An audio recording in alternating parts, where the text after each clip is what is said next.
Perfect. Hey, Katie, we're just about to start. So it is no problem. 7:32. I call this meeting to order. This meeting of the Denville Township Board of Education is being held in accordance with the Open Public Meetings Act. Notice of this meeting was provided to the Daily Record and or the Star Ledger of Morris County, has been delivered to the Township Clerk, and has been posted on the bulletin board of the Board of Education office and at each of the school buildings in the district. Roll call, please. Mr. Kim? Mr. Cass? Here. Mr. Capello? Here. Mr. Anderson? Here. Mr. Lure? Present. Mrs. Gould? Present. Mrs. Wagner? Here. Okay, if everyone would please rise for the flag salute.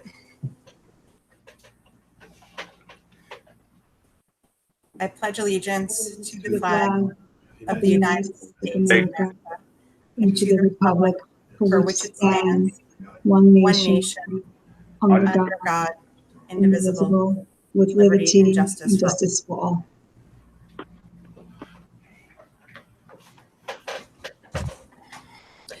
Okay, we have two special presentations tonight. Steve, are we going to have Charlene go first? We have the HIV one first. Okay.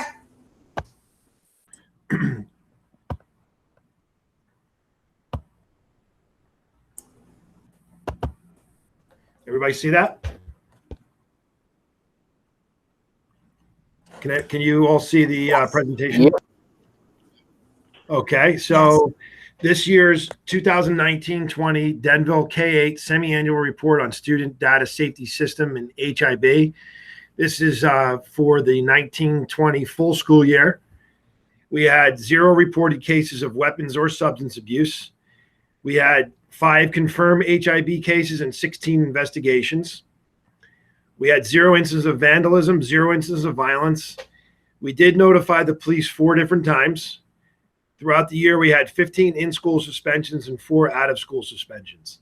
The report of a suspension of students with disabilities for other reasons than violence and vandalism, there were 3 instances of that. Our HIB training and programs, the staff parent training programs provided, we had trainings, we had 50, and programs, we had 152. The school-wide HIB prevention actions are teaching and learning, student relationships, safety, parental support, physical and emotional environments, and morale in the school community. The self-assessment. So the elements of the self-assessment, these are the areas that the state requires us to self-grade our programs throughout the year. And the elements are, number 1, HIB programs. Number 2, training on our HIB policy, other staff training, curriculum and instruction related to HIB personnel, school level HIB reporting, HIB investigating and procedures, and overall HIB reporting.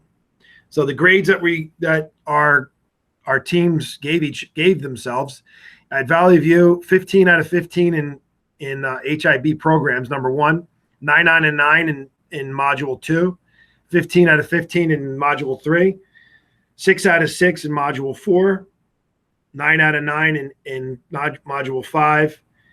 I'm sorry, elements. They're elements, not modules. Number 6 is 6 out of 6 in element 6, 12 out of 12 in element 7, and 6 out of 6 in element 8, which was a 78 out of 78. That was Valley View's first perfect score on this self-assessment.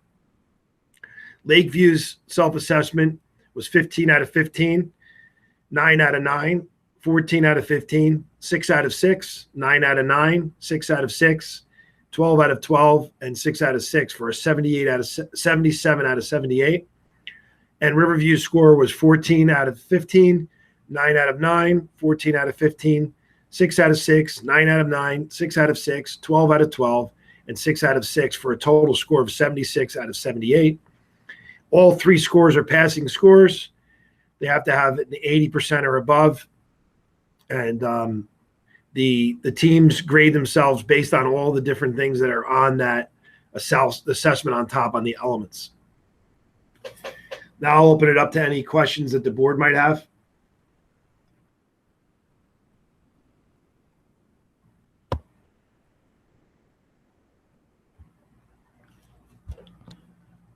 Steve, Steve, this is Don. I have a question. Overall, the scores look good. It's a self-assessment. Are there any benchmarks by the state, the expectations they would have? And what would be acceptable, what would not be acceptable? I mean, we're pretty good, especially Valley View. We are, missed by a point or two on the other schools. Other than that, it's going well. But I just wondered if there was an expectation standard from the state. Yeah, the passing score is an 80%, so we're well over that in all the schools. Well, that's great to hear. Thank you. Steve, a little bit earlier, you mentioned the number of in-school and out-of-school suspensions. How does that compare on a prorated basis to like a normal year? Because obviously we weren't doing in-school and out-of-school suspensions from the second half of March through the end of the year. Right. Our in-school suspension rate is a little high this year, like if you're trying to compare year to year. But our the other ones are pretty in line with what we normally have. And what about our actual HIB cases? Is that, how does it compare with other years? Pretty close. Typically we'd have, between 22, 23, somewhere in that range, investigations, and around 10 confirmed. So it's a little better. It's a little on the low end.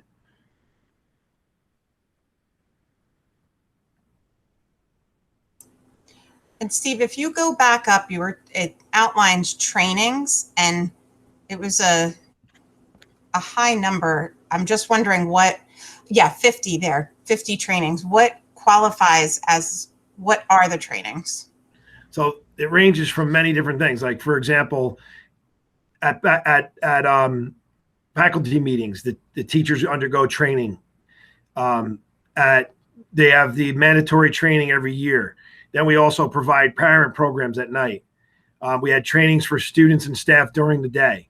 So it's there's a multitude of things that equal to a training on that goes towards HIV prevention. Thank you.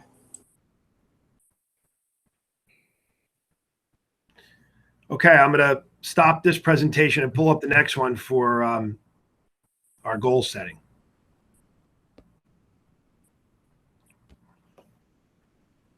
And our next presentation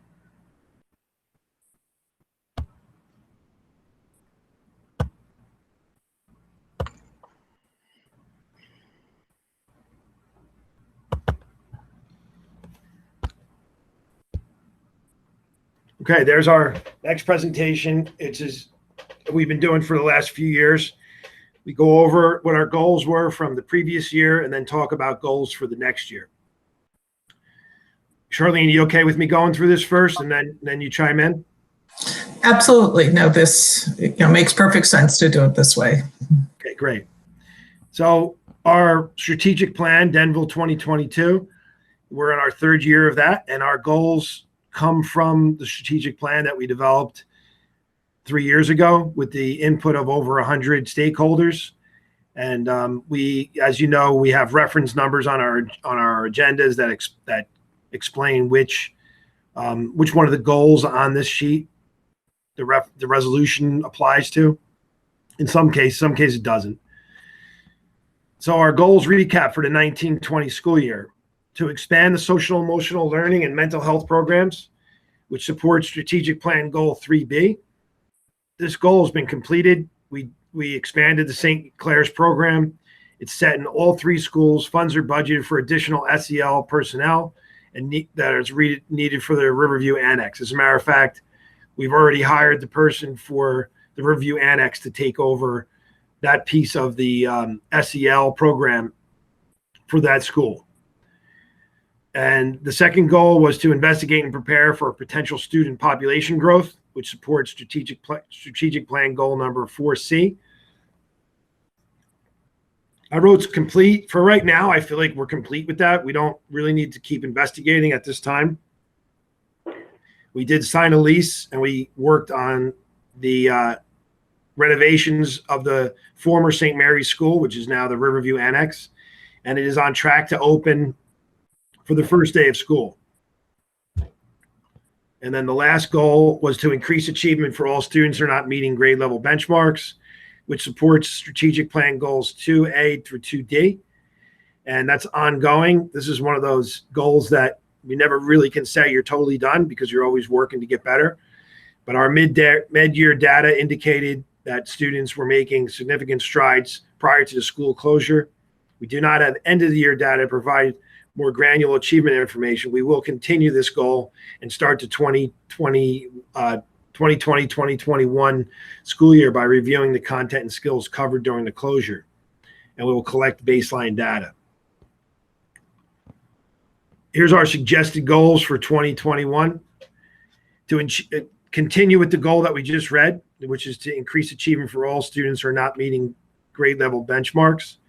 But also the second one is to plan for the 2021 school year in all aspects for online, hybrid, and/or in-person educational programs due to the COVID crisis and implement the plan, which would go to all of our strategic goals. Obviously, this is some unprecedented times. We thought closing the schools was a difficult thing, but reopening them is a lot more difficult than closing them.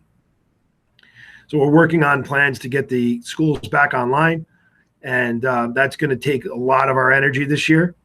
So those are the two goals that we're recommending for next year. And the board goal that Sandy and I put out for you is to support the district mission to provide the best possible programs for students in the face of the COVID crisis.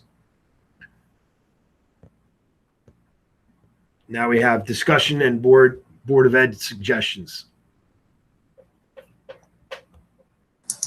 So again, I just wanted to emphasize that, as we look at the district goals, so those are the goals that, taking the strategic plan as our base, that recognizing that that was a 5-year plan, what do we want to focus on for this year?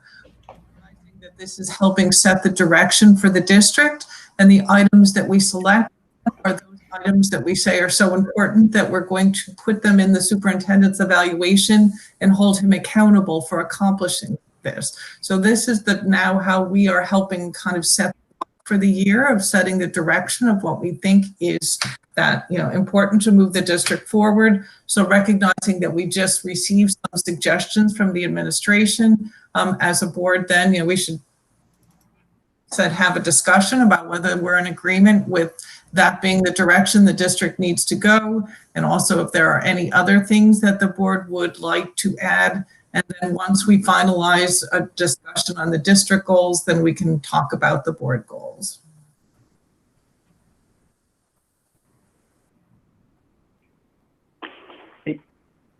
So I don't know if you want to go to the page again that showed the proposed district goals so that the board members can look at them.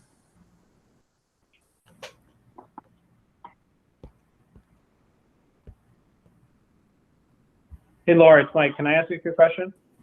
Please.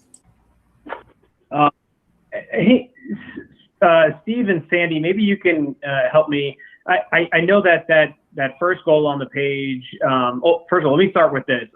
I completely agree that our year as a board and as a district is going to be encompassed significantly by both getting back to school as well as making up for any gaps, both academically and social emotional aspect from kind of the at-home learning, virtual learning, and everything. So I think that's going to be a significant portion of our school year and our focus, as it already is. So I looked at this initially and thought, hey, 2 goals seems a little bit light, and then kind of rethought through and even listening to Steve's comments, I think it makes sense that 2 goals to keep our focus may be kind of the direction to go. The first goal, I know that was our goal last year. I feel like extremely generic and open-ended. Like that's always our goal, is to help students who are not meeting grade level benchmarks. I know there was a significant amount more that Dr. Cullis put into it. So I was wondering if you could just elaborate a little bit more on, if we were to give this goal, what would be your kind of, you don't have to give me what's the action plan, but what's the overall vision you would have? Well, in general, I would say that you're right. I mean, it's absolutely a general goal because there's so many, it's really, the meat of it is going to come in the action plans and really the goals that are the sub goals that come under it, because it's probably our goal every year. I mean, as the academic goal, what else would be the primary academic goal is always to make sure that the kids are achieving. And then we do sort of these sub goals, and some years they have been very ELA driven. And then in the last year it was math, and I predict that next year will also be math. And then we probably will also, we always seem to have an academic and then sort of a social emotional goal as well, which may come from work with our equity subcommittee, something like that. But the sub goals is really where we get the meat of it. So I anticipate that it will definitely be in the area of math, although I will also have to have a goal, merit goal. Somehow the goal has to be focused on provide the remediation piece, right? So we have to have this curriculum that we're going to have to create that in any other year we would not have to create. So from now until September, we're going to have to prepare to assess students where they are. We're already in that process, and figure out what we're going to have to redo, and how that's going to change the scope and sequence of the year. So a long answer to a short question, but really this is the general goal for the district, and then underneath we'll have a few sub goals, and it's usually an ELA or math, and then some social emotional goal for the district with action plans. That's, instead of making the district goal be the really specific one, we sort of took the more general umbrella and then wrote sub goals. I mean, No, that makes sense. Thank you. Specific, but I mean, that's how we did it. This is Don here. I know it's a broad goal and it's a good one. You may have this percolating someplace, but I'm wondering if we should be surveying the parents about their attitudes as to where they are in terms of sending their child to school. I think some districts have been doing this, that like they would have an expectation that certain controls and sanitation standards are in place, or all the way to the other end, that they're not going to send their child to school no matter what we do, and that would help us with the system part of it. So that's something that I think we need to look at too. I don't think we can guarantee that everybody that attended a school before March is going to September. Don, are you saying like the second bullet point, as part of that, make sure that we have a survey for the second goal? Yeah, I'm looking at things that telling the parents the school is thoroughly clean at least once a day. The students and staffs are required to wear masks during the day, or they can take them off in certain areas. And then what would how students and staff are going to be screened for symptoms before entering school, social distancing, and then you'd have a range of check marks, boxes for the parents to check off, like, this must absolutely be in place before I send my child back to school. They'd be uncomfortable sending their child to school, or they would not send their child to school. I just think that was help us get a good read on where the parents are to return to school. I can just tell you from the sports standpoint, the soccer registration for fall soccer is less than normal this year. Probably about 75% of what we normally get for recreation soccer. Probably be higher for travel. So, I know schools statutorily required, sports are not, but I'm just thinking that a lot of parents are concerned about sending their kids back to school and have an expectation that certain standards and controls will be in place before they do it. And the same thing with getting on the bus too. We have all these regulations now for the buses and all of that. So how do the parents feel about putting the kids on the bus? I'd rather drive my kid to school, or I'm okay with what you're doing with your bus standards. So I think that will help us shape what we need to be doing with the remote learning. Sure.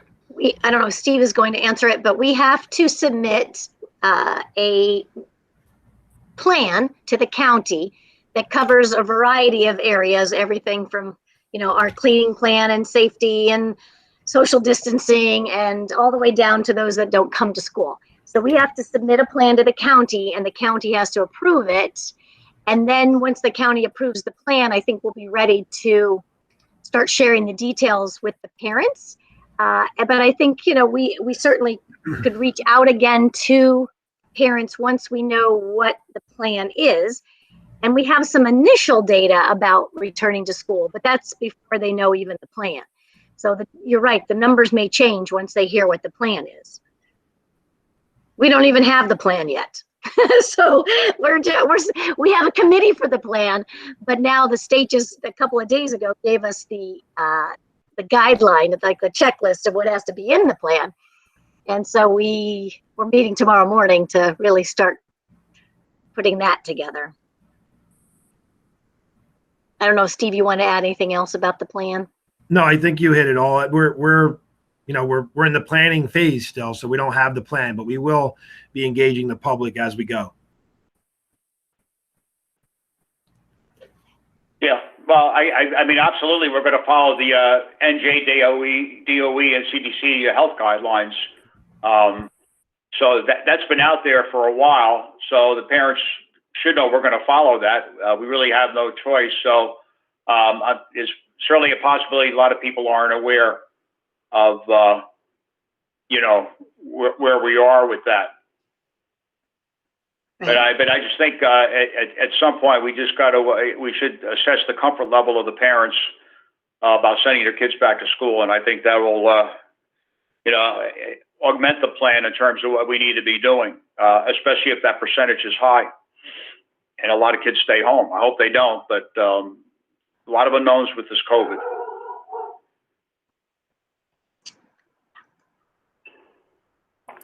I would like to propose a slight change to the second bullet point. Instead of plan for the 2021 school year, have it say create and execute a plan for the 2021 school year. I mean, it's a small change, and it probably doesn't really matter, because if we make a plan, we're going to follow it. But I think it would be better to have it in black and white. Dave, on mine it broke up a little bit. What were the words you wanted to replace plan with? Create and execute a plan. Basically, put create and execute in front of plan. I'm imagining Charlene with her big Post-it board Sharpie? crossing out plan, create and execute.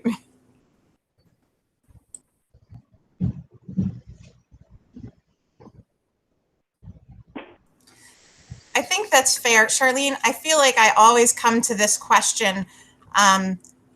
These two things that the administration has suggested for goals are things that, and before I ask my question, let me just say that I agree that this is going to be a very difficult year as far as planning for and executing the plan, and, taking COVID as it comes and all the changes that are going to happen.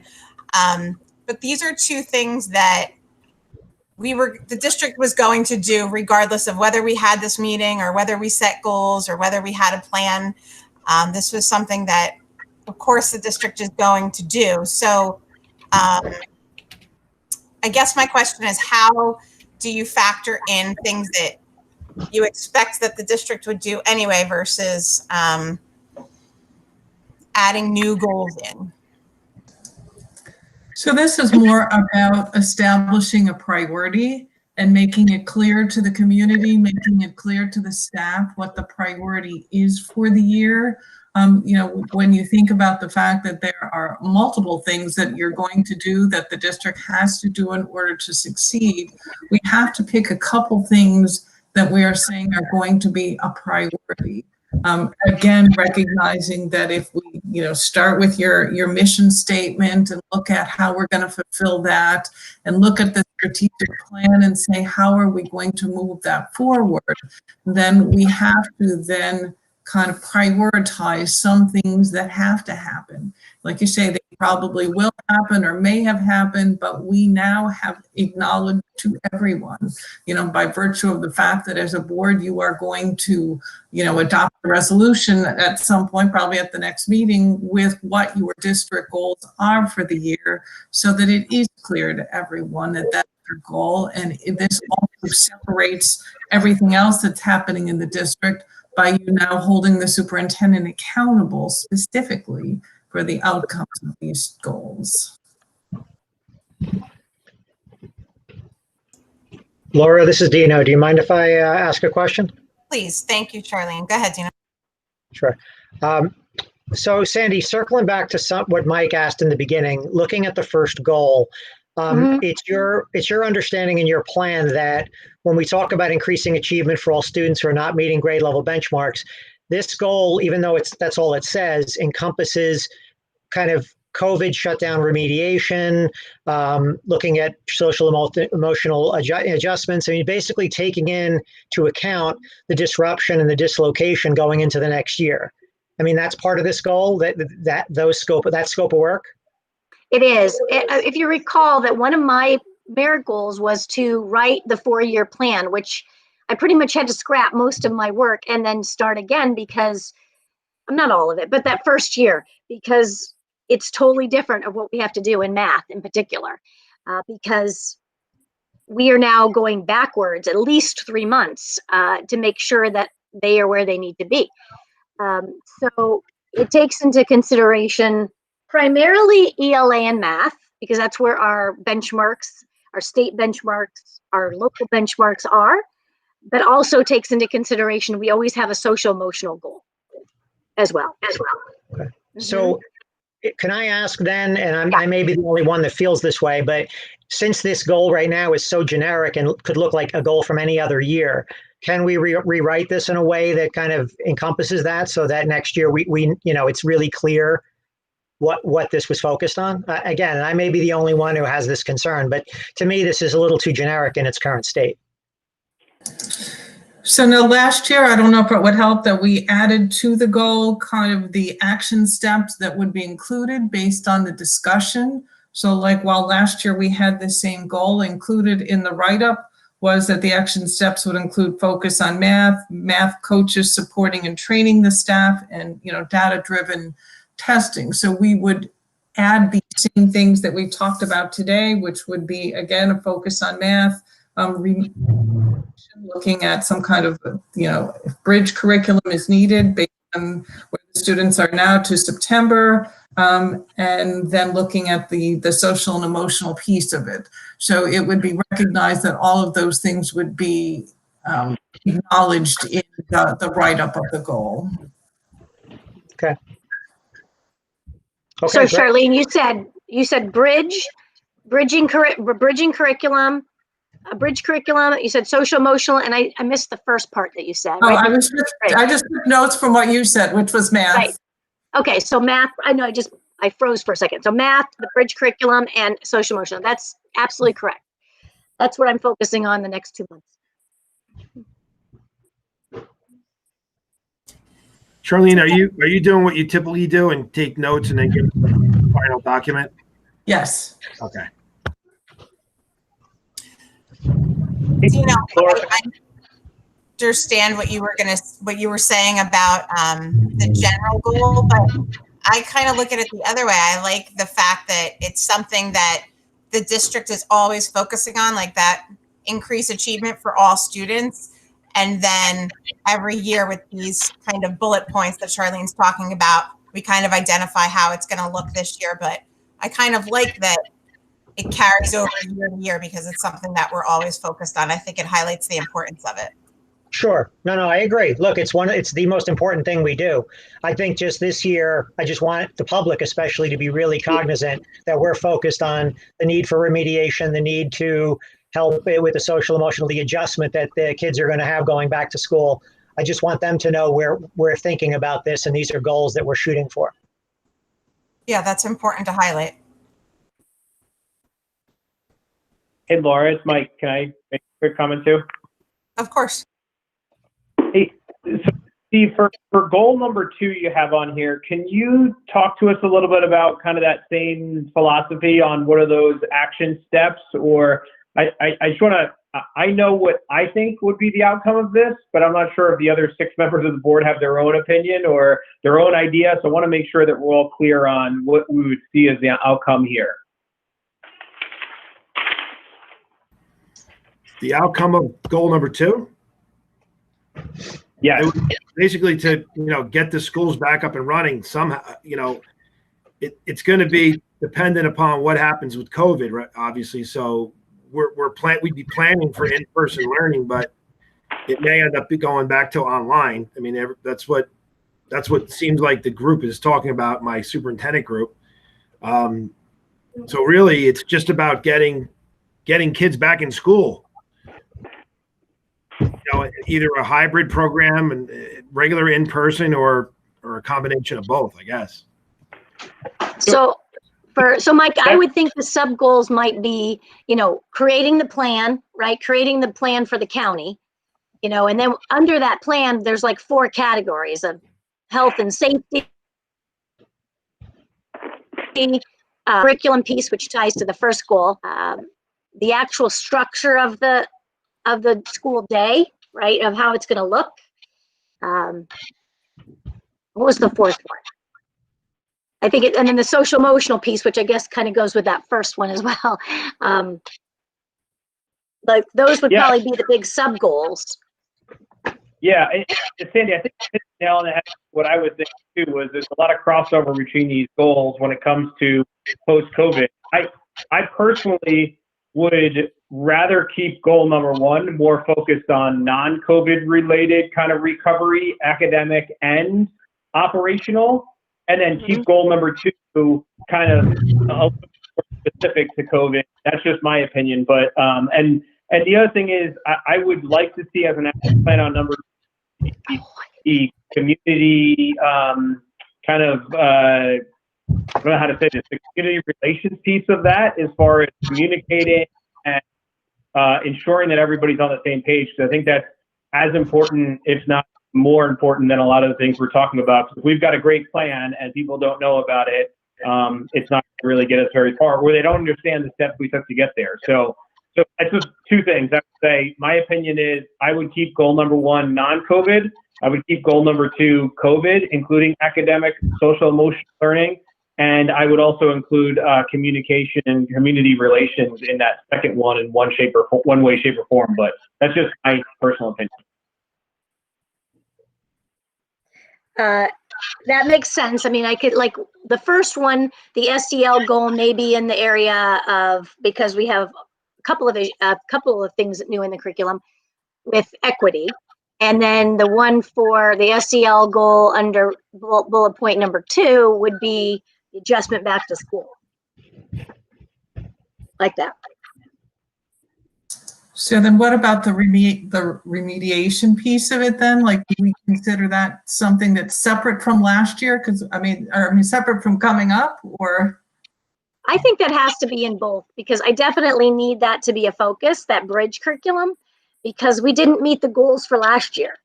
We didn't finish what we had intended. We didn't even get all the data collection points because we didn't do NJSLA. So it's very hard to say. We met a couple things, but we did not have as much data as we needed to find out if the kids even ended on grade level, because they didn't take the tests. They didn't complete it.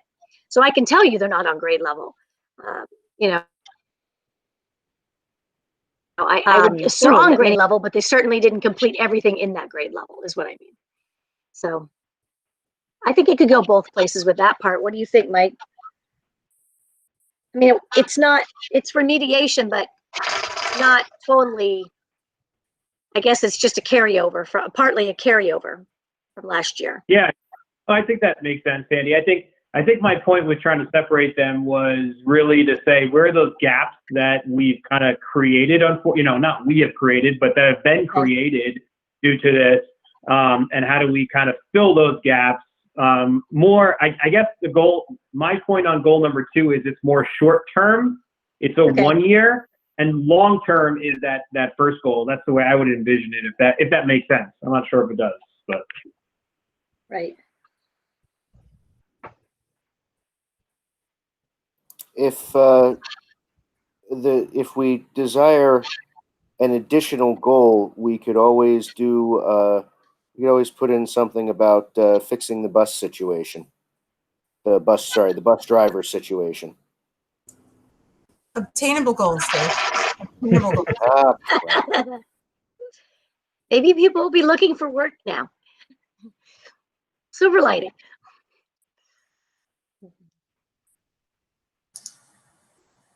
Okay, so just I wanted to summarize for the second goal then, just, again, to be clear, we are changing the beginning wording to say create and execute a plan. We're making the distinction that the first goal is more, not COVID related, that the second goal is COVID related. And then we will look at the action piece of it, breaking it down into the 4 components that are required by the plan to the county, of looking at health and safety, curriculum, structure of the school day, and SEL. And then also adding to that the communications piece of it, or community relations as another important aspect of it. So does everyone feel that that's an accurate summary? And is there anything else that you would want to add or discuss? It's good by me. The only other thing I may bring up that I'm not sure if we want to make it a goal, but it's certainly something I know we want to work on next year. So is about how we fit ethnic and racial diversity into our curriculum. Is that something we want to add as a goal, or there's a lot on the plate? So it's important. Yeah. I just don't know if it's the right place to bring it up. I'm putting that in the SEL goal for bullet point number 1, because in general, we were talking, and we'll talk about this, the subcommittee, but we really have an umbrella of equity, our responsive classroom practices around equity, because it's not just the racial, but it's also, like, this is the year that LGBTQ is in the curriculum. So it's in general, like I had suggested, and Steve and I were talking earlier, that it be like our practices around. So responsive classrooms, practices in equity, so something like that, equity practices. So I think that would be the SEL goal for bullet point number 1. Okay, great. And I think bullet point 2 would be what Dino said, and that's getting the kids adjusted back to school. Excellent. I think it's great. Yeah, we have a lot on our plate for next year. I have one question for the goals. The second goal really seems to be more of a planning ahead for the year, or do you really see that this will be a plan that changes as the year goes on? Or is the goal usually something that is throughout the year? I don't know if it usually is, but it seems like it, based on the past 2 years. If this is a lot of prep rather than the actual year, or do we think that this whole situation will keep us on our toes beyond September? Well, we have to plan and be ready to execute multiple plans. Depending on what happens. I'm not saying it's easy. That's why I'm just wanted to bring it up for discussion. I guess the answer to your question is, if everything goes well, then it'd be a lot of planning and implementing. If everything doesn't go well and things change throughout the year, planning, implementing, planning, implementing, planning, implementing. Right. Beginning of the year, they may say, right now we all have to be 6 feet apart. By Christmas, they may say, or now we all can, be in 3 feet apart or whatever. So it changes the whole dynamics of it. Thanks. The unknown.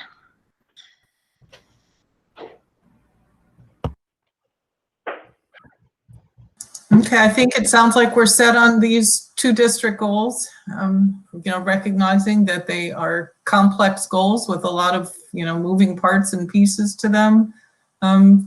So if that is the case, then the next step would be to talk about what the board goal would be, recognizing then that the difference with the board goal is that all of the steps to accomplish that goal would have to be the work of the board. So it couldn't be something that would require work from assistance from the administration. It would be, what can you do as a board to help support the work of the district and help further your governance work? So this was the recommended goal. Now, last year, your goal was looked at committee reporting, and it was to develop a committee reporting structure and balance the increased information to the board without negatively affecting the length and focus of the public meetings. So that was your goal last year, was your committee communication. So this year, the suggestion is, to support, again, the work that's needed, to get the students back to school.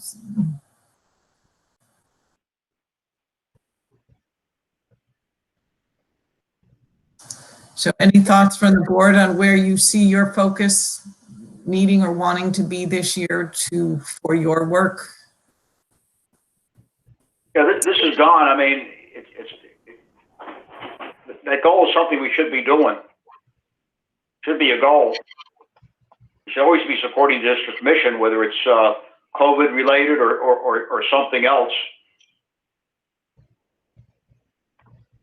I can't see how we would not be able to support that. Yeah, if it was just a question of whether you wanted this to be your priority and if there was anything else that you as a board felt that you wanted to work on.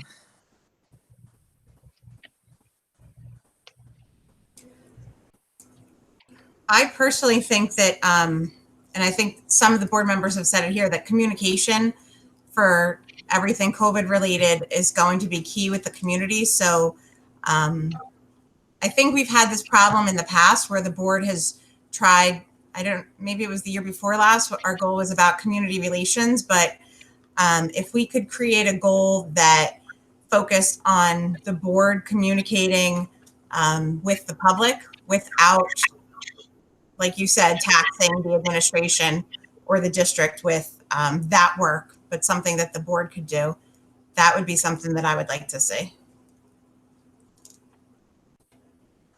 Hey, So Laura, sorry, go I was ahead. going to say the challenge, I think Trillian might be going down the same road. I think the challenge is that really comes to, like, there's only one person that could speak on behalf of the board, and that would be you, Laura. So I don't know, like, as an entire board, I guess we could help form that message, but actually getting the message out there, this is always a struggle. I don't know. It's something we've struggled with for quite a few years, I think, is how we do that. So I don't know. Sorry, Charlie. You cut it off. Yeah, No, I agree. Mike brings up a great point, Charlene, but that's my point. I think it's something that we struggle with, but we want to highlight that communication is a very important piece of this. And I think we're a board of 7. I think that we can be useful in that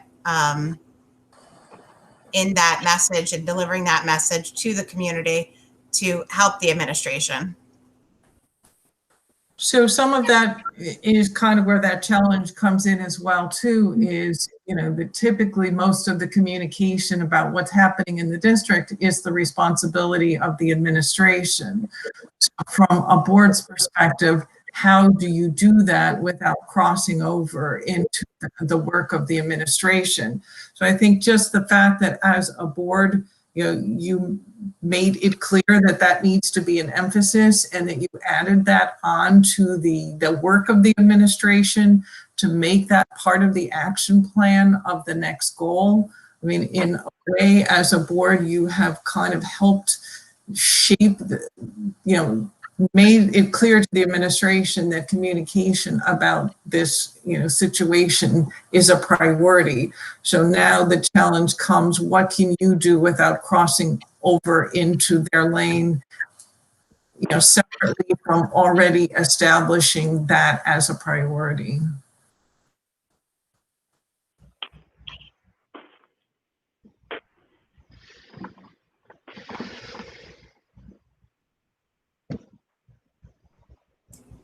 Does anybody have any other suggestions about something they'd like to see us take on as a goal for the board?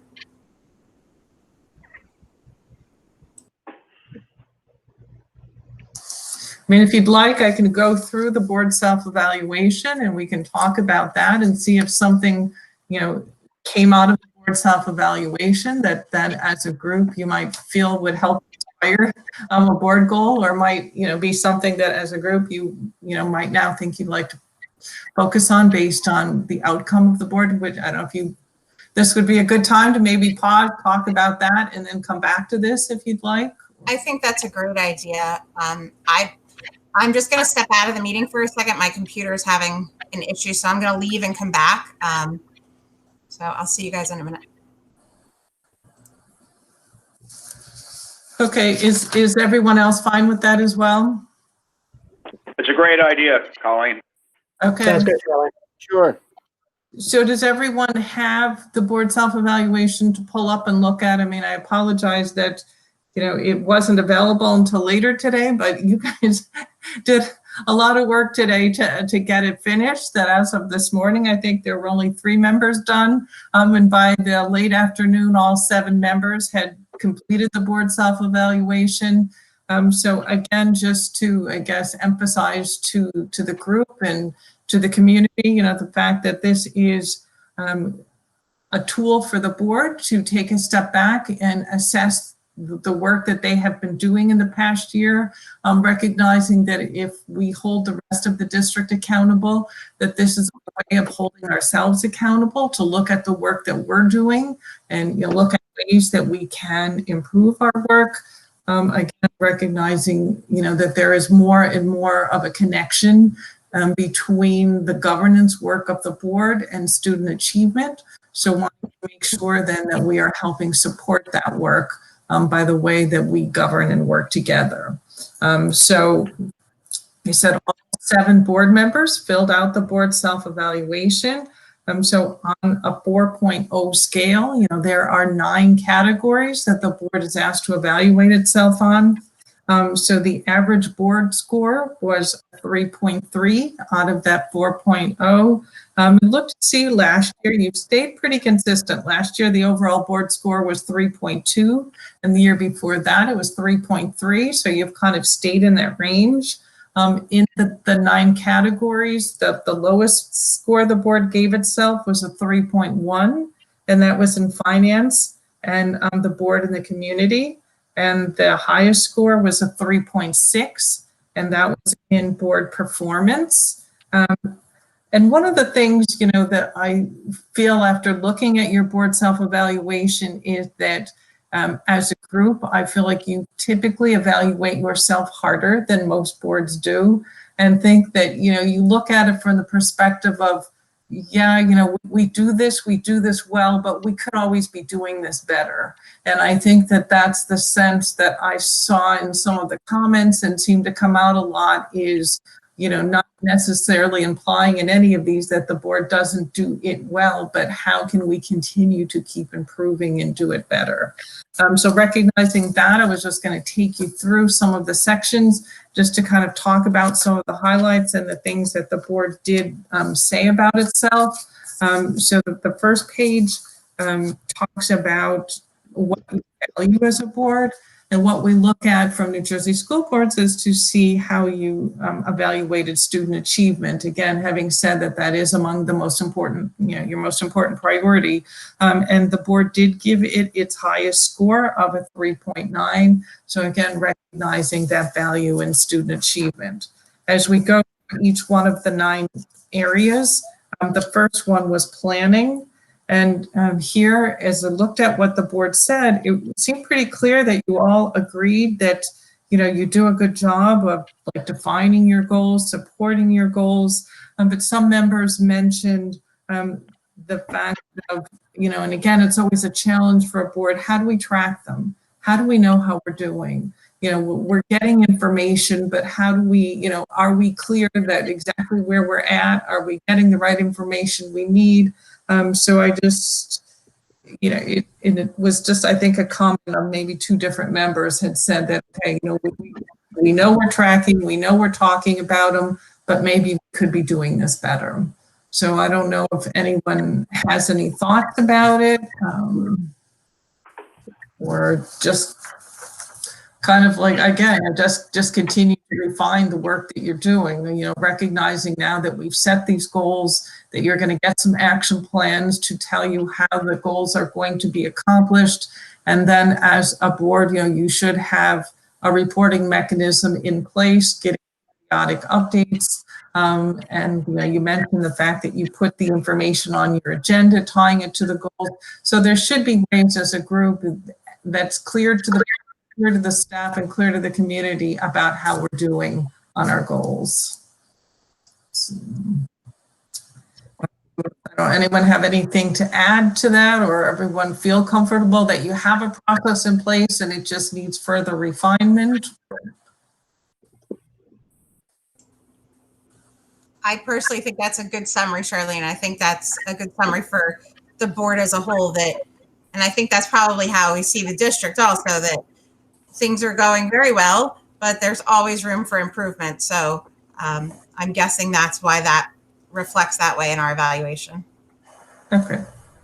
Anyone else? Yeah, Charlene, I'll just add, and Laura, sorry, just add that I agree with that. I think that we get a lot of updates. I think that kind of centralizing them in one repository would be helpful.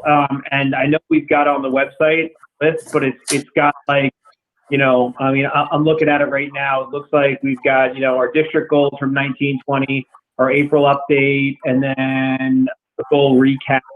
So I mean, maybe we could just go back there and look at it. I just always feel like, and you can probably tell which comment was mine, because I think we've got, in general, too many goals across the board. There's probably between district goal, board goals, merit goals, we've probably got like, 10 goals we track.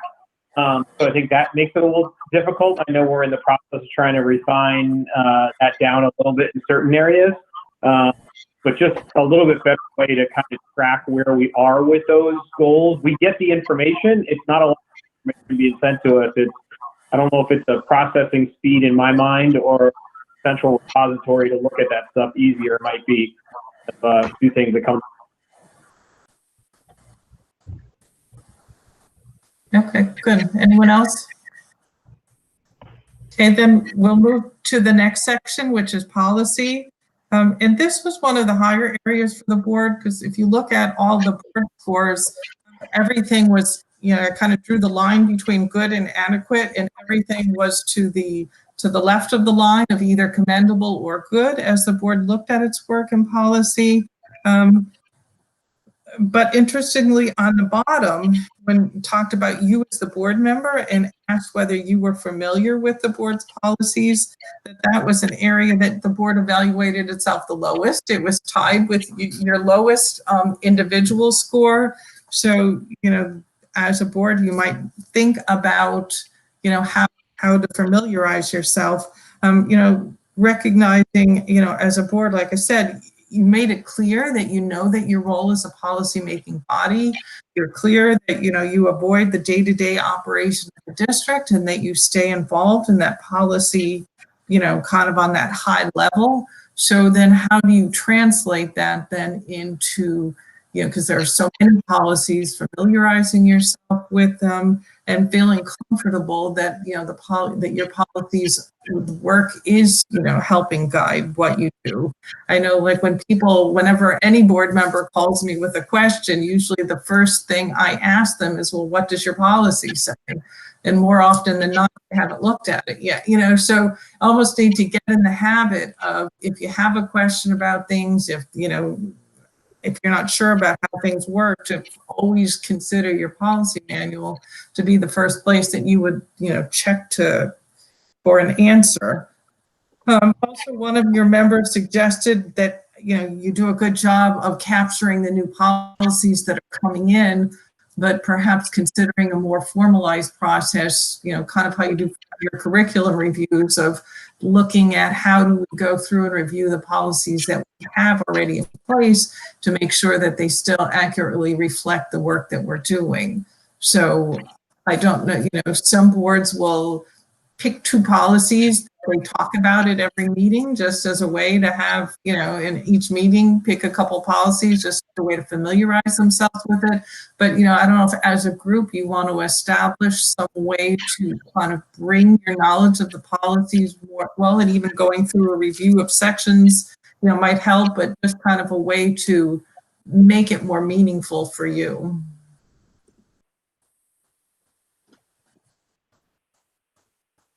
If anyone has any thoughts on it or not. Okay, just something that will just continue. I'm sorry, I've been having trouble turning my microphone on. I think I think there's a good chunk of an explanation for the difference between the board's opinion of the whole and the board's opinion of each individual board member. I think there may be not an unrealistic, but an elevated belief that everybody else on the board is more familiar with the policies than any one individual person is. I know I personally only feel like I've got a good handle on the policies that we've reviewed recently, and I sit in the meetings and I listen to everybody else seemingly have information about various policies at their fingertips, and it seems to me everybody else on the board has a better idea of what the policies are than I do. So I feel the board has a very good handle on policies, but I could stand to improve a fair bit.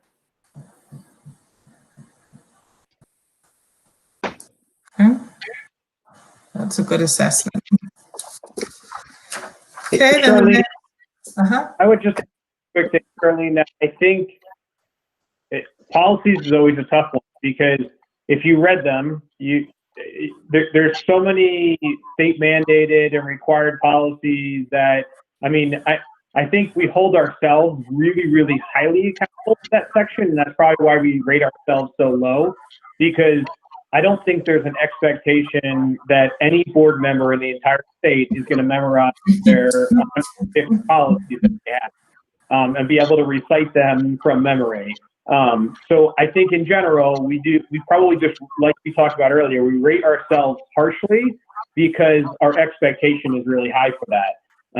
And I think the reality is, and I don't know how to do this, but how can we find what are the really important policies for us to focus on?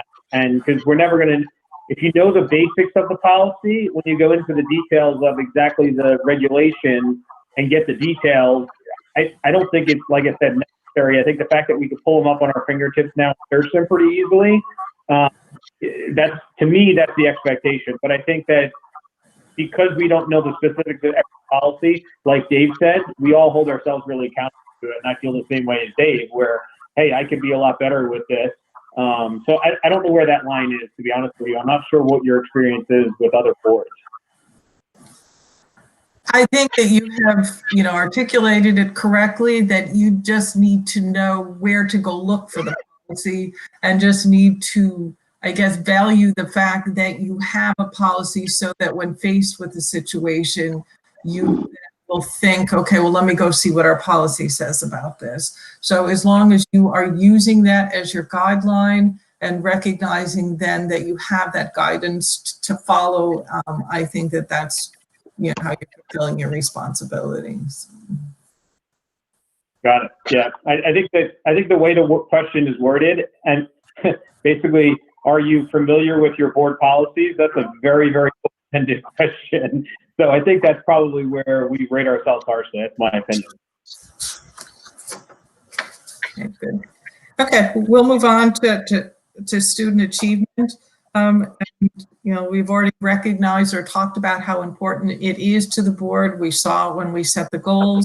We saw it when we talked about, you know, what the board values, and it also came across here, you know, and as a board, you made it clear that you rely on the expertise of your staff, you know, for the curriculum writing, for identifying gaps, for evaluating progress, and that, again, kind of that same theme of, you know, what we're moving in the right direction, but, you know, we always feel that we can do more here. And I think that, you know, just the fact that we always focus on that as a goal kind of indicates that same sentiment.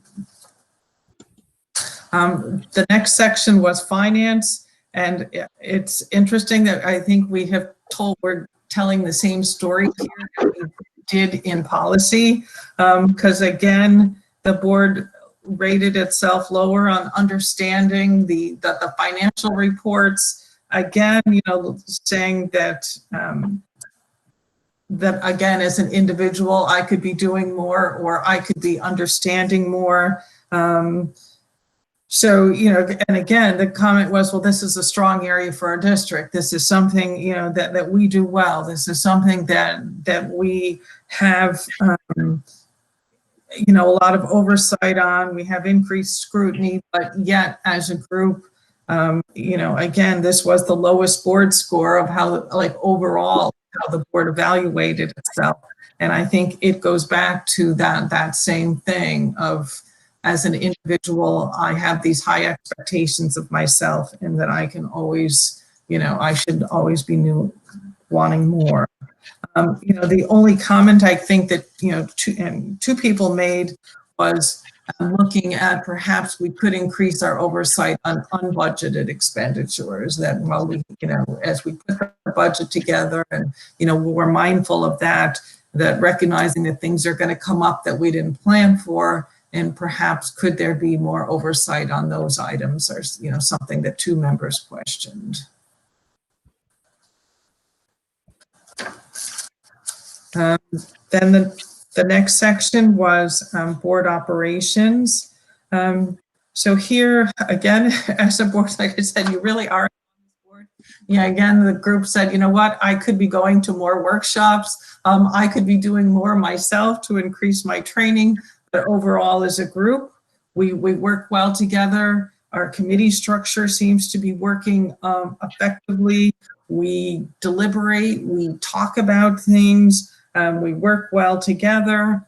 So I think that again was the sense as a group that, you know, you can continue to, you know, move forward in your work as a group, again, holding yourselves accountable as an individual for, you know, more professional development. Now, somebody did make a comment, you know, recognizing that committee communication was your goal for this year. Someone did make a comment about encouraging additional communication from the committees. So I just wanted to be clear, you know, be sure before we move from that as a group, you feel comfortable that you have a structure in place to communicate the work of the committees to the rest of the board.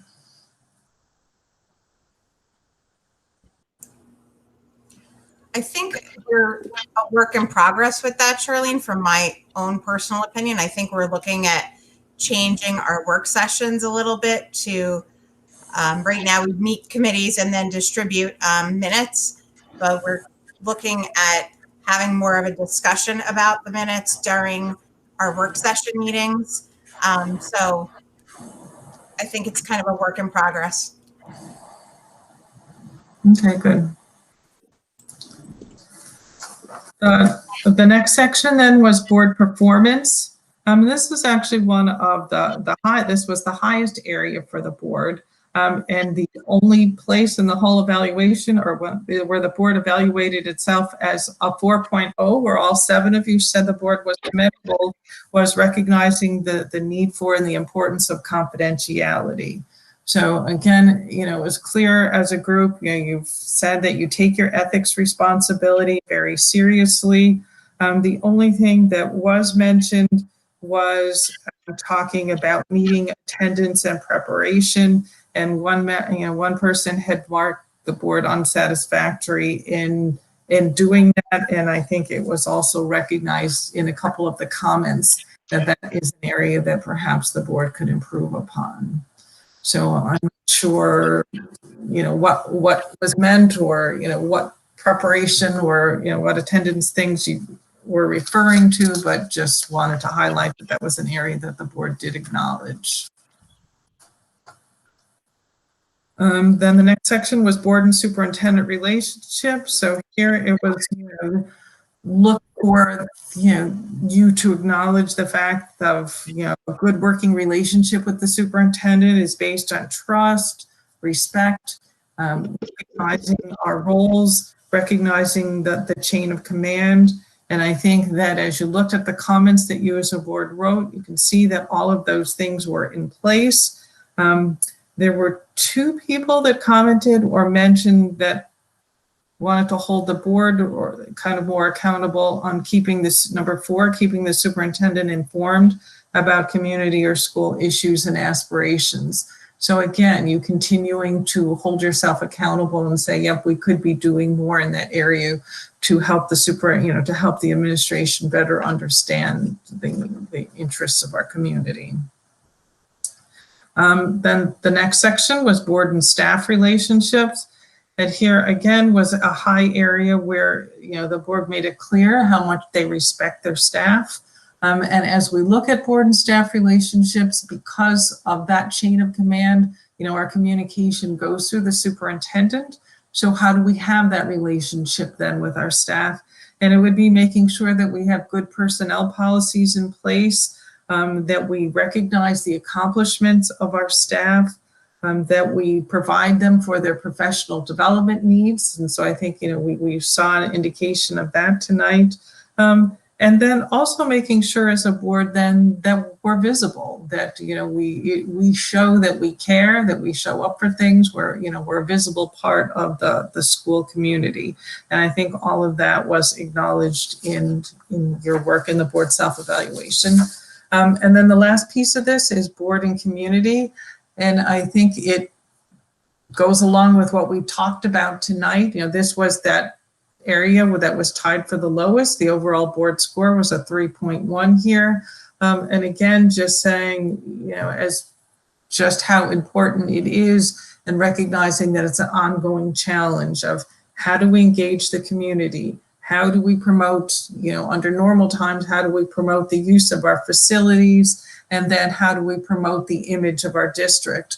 And at the same time, also get input from our community. So those were all areas that you as a board acknowledged that you would like to kind of bring, the community together and make it clear that they're an important part of the work that you do.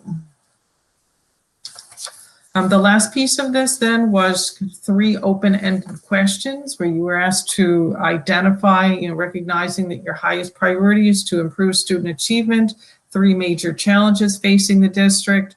And a lot of it's what we've already talked about tonight. Almost every member, mentioned the post-COVID and the return to school and the planning and making sure we're meeting the students' needs.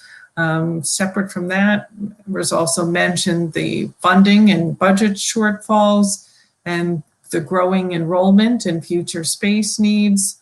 Other things that were mentioned, we talked a little bit about the bus driver shortages, community relations, social and emotional, and then, talking about curriculum review as it pertains to racial and other differences. So kind of holding a lot of these things we've already talked about, just kind of in the normal communication tonight.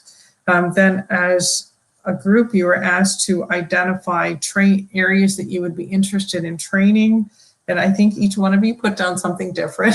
So it was mentioned like implicit bias, HIB training, looked at statutes and regulations, kind of, again, oversight, personnel and community relations. So everybody kind of had different thoughts, but again, all kind of ties into ways of just continuing to improve the work that you do. So again, wanted to, thank the board for taking the time to do this. And it is important, like I said, to just have these conversations about our work and kind of look at the work that we're doing. So, I guess recognizing that part of why, we are just having this conversation now was if we loop back then to the board goal, I don't know if there's anything that came out of this that makes you think any differently about what was proposed for the board goal of, supporting the mission statement and, supporting the administration's work in getting back to school here, or if after what we've just talked about here, if there's any other things that stood out for you as areas of focus for the board.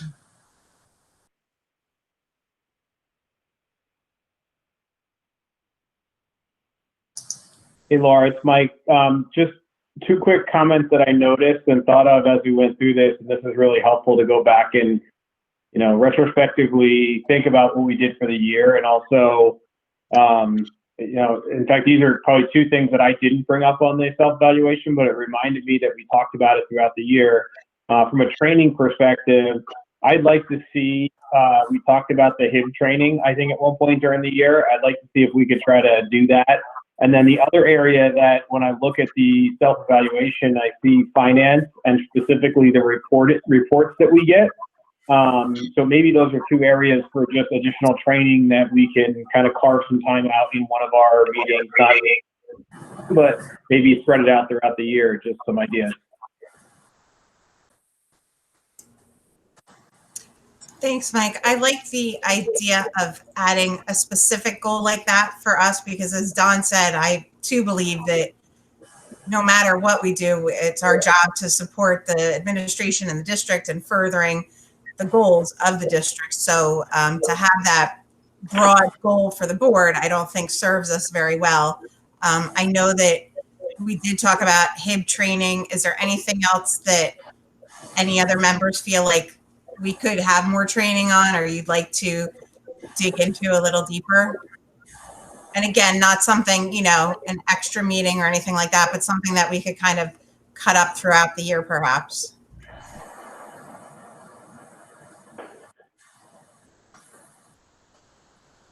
Laura, this is Dino. I think personnel. I think you and I have discussed this. I think there's some elements where getting some training in terms of our responsibility as far as personnel goes, and again, there's a balance there. And I think someone put it in their comments. It wasn't me, but someone put in their comments just that they're trying to balance the running of the district and the personnel decisions that the administration makes versus our oversight. I think there's always confusion, especially in the personnel committee, about where that falls and as a board member, what our responsibility is. So I'd like to add that one to the list. Yes, thank you, Dino. That definitely has been a conversation that's come up before. Charlene, let me ask you, so let's say the board was to make, personnel and HIB training our goal. Is that something that school boards would be able to help us with? Absolutely.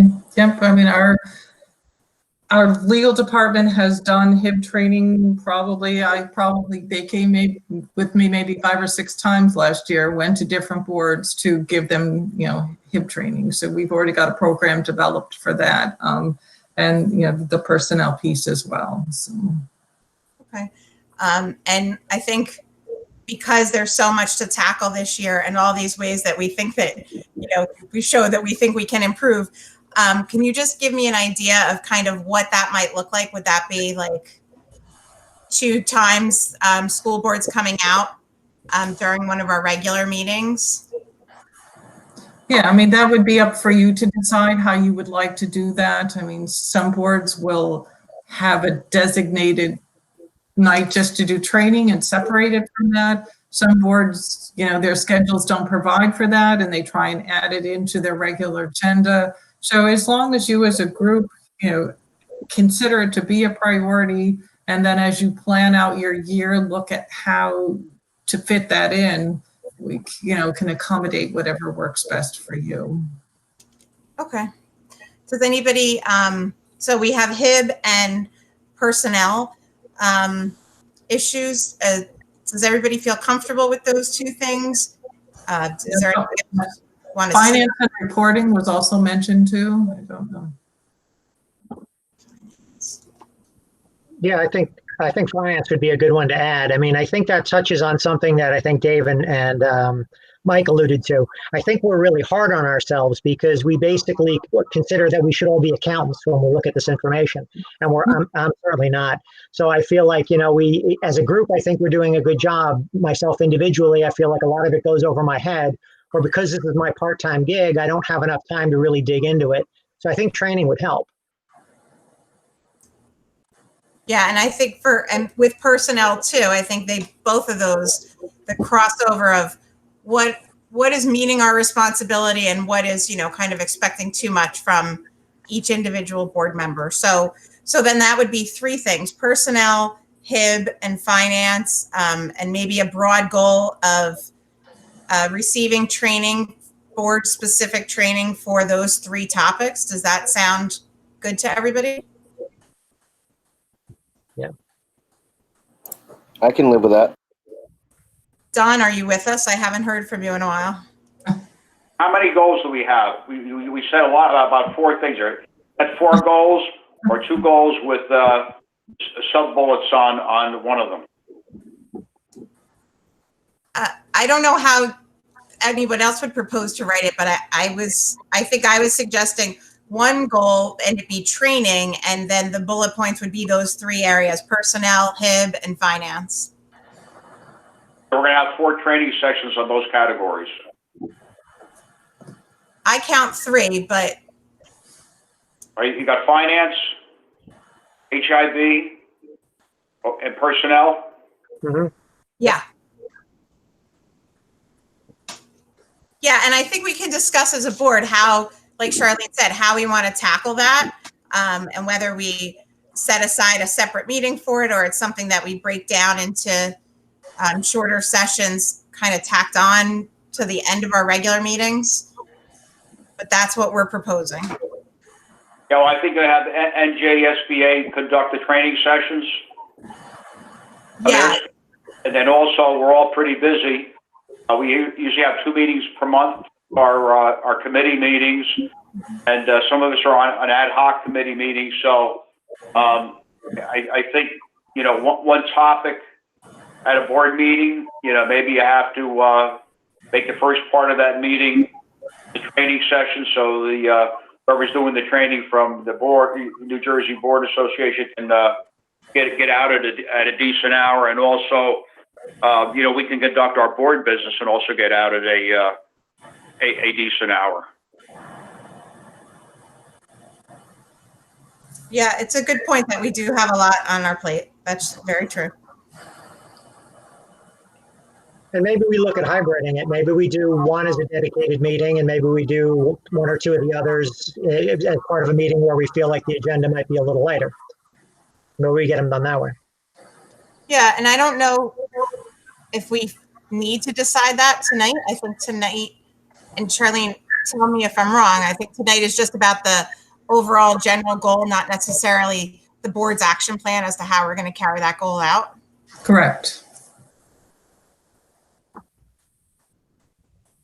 Yep, we were just looking for consensus on the goal tonight. Yeah, I'm okay with that. I think it's good.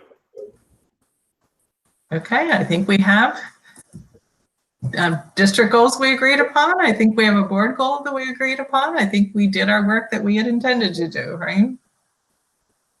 Charlene, thank you so much. Oh, I thank all of you for the time that you take for being so caring and committed to your district students. Yes, thank you for me as well. So I guess you will now move on, so I will disconnect, right? And you'll continue with your meeting. Yeah, so, thank you so much, Charlene. Thank you. And I will write this up for you and get it back to you. So Thank you, Charlene. Good night, everyone. Good night. right, nice job. Thank you. Okay, so we are now moving on to superintendent comments. Okay. So everybody knows that we received the New Jersey Department of Ed Road Back, which is a plan to put in place for all schools in New Jersey to reopen in the fall. We are working on this. We do have some committees set up, and tomorrow morning we have a administrative team meeting to finalize that, but we're going to want to get the committees to get started.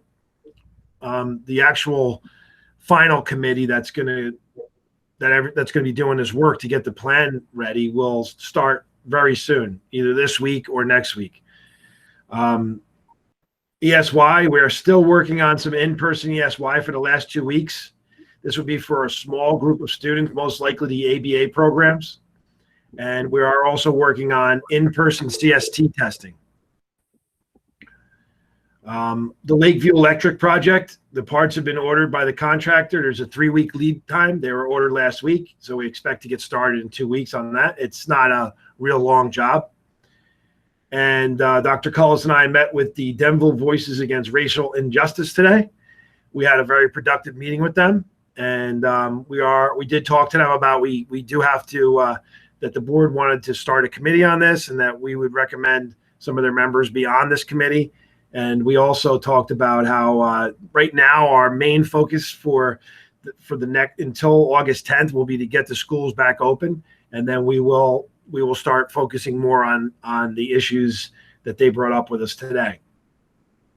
And I know we might want to have some board committee meetings due to the fact that there's vacations and all other things during the week for administrators, and I'm sure for Board of Ed members.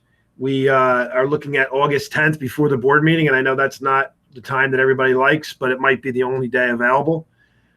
So the administrative team will send out agendas for that and invites. And that's it for my comments today. Hey, Steve, this is Don. I had a question. The meeting you had with the parents on race relations, would it be possible to get just a brief bullet point synopsis of the issues they raised? Yes, I'll put it in my report this week. Thank you very much. Thank you, Dr. Forte. On to Assistant Superintendent Comments. Dr. Cullis. Hello, I'm presenting. Hopefully you can see it. Can you see it? Yes. Okay, and now I can. So here we go. All right, so this is just a few of the bullet points from the survey that we sent out, the second survey. Just a few of the pieces that we pulled out. There were 885 responses, which was a great rate. The amount of time, it did go down to complete assignments, so 0 to 6. So people weren't reporting as many hours spent. So almost all of our students reported completing their work in what would be a school day, 0 to 6 hours. The family support required was 44%. That's about where we were before. Overall, how would you rate the distance learning average to excellent? Was 85%. Responsiveness of teaching staff, 76 very responsive, 22 moderately responsive. And then rate your experience using technology, that seemed to be extremely high, that they were able to complete, 95% were able to complete their things. That applied to their distance learning. So just a list of the items that the students regularly participated in. That was more just to follow up from, compare it to what we did the first time. My child's teachers in school have addressed social emotional needs. This was a new question. 75% either were neutral up to addressed, and then 25% indicated that they did not address those needs. And how, this goes to John's question, how likely are you to send your child back to live instruction in school buildings? 79.4% said very or somewhat. And then 5.6 said not likely.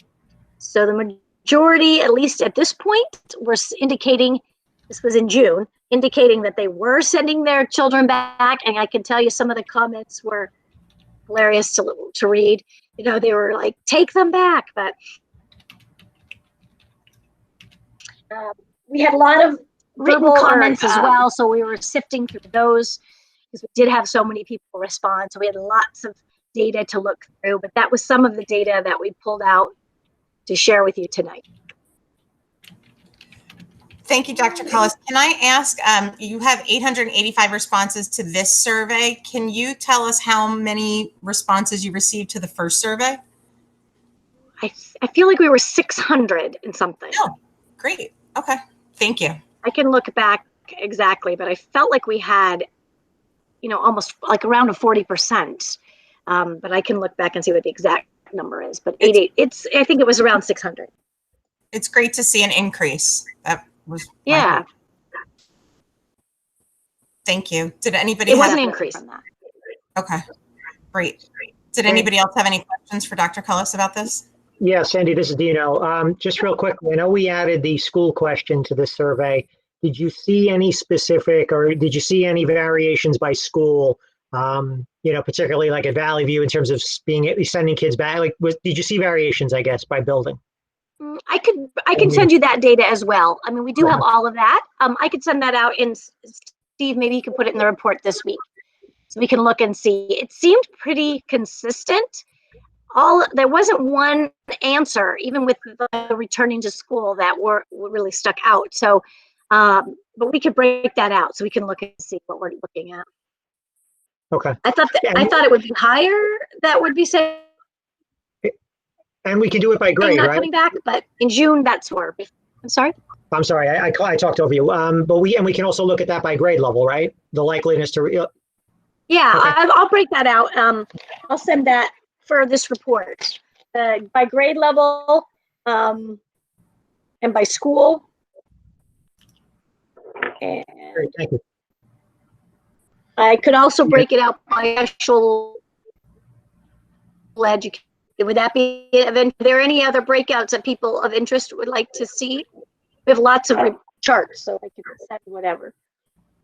Yeah, Sandy, we had talked about kind of looking at some of the grades. Obviously, we talked about in IMP. We also talked about the individuals that had either IEPs or just, you know, kind of looking at what was just, this would be really helpful as we look at what the future looks like. Just kind of was there anything that stood out with those groups, I guess? Nothing stood out in the immediate look, but I will break out some data for those groups as well. You know, like how likely they are to return, how satisfied they were. I'll get that data because we did talk about it at IFP and put that in the report. Okay, thanks. The first survey had 633 replies. Oh, it wasn't too bad. Yeah, you were good. That was good. Thank you. Okay, so definitely I'll pull that out for you. Put it in a report. Does that conclude your report, Dr.? Yes, this concludes. Well, actually, I had one more thing.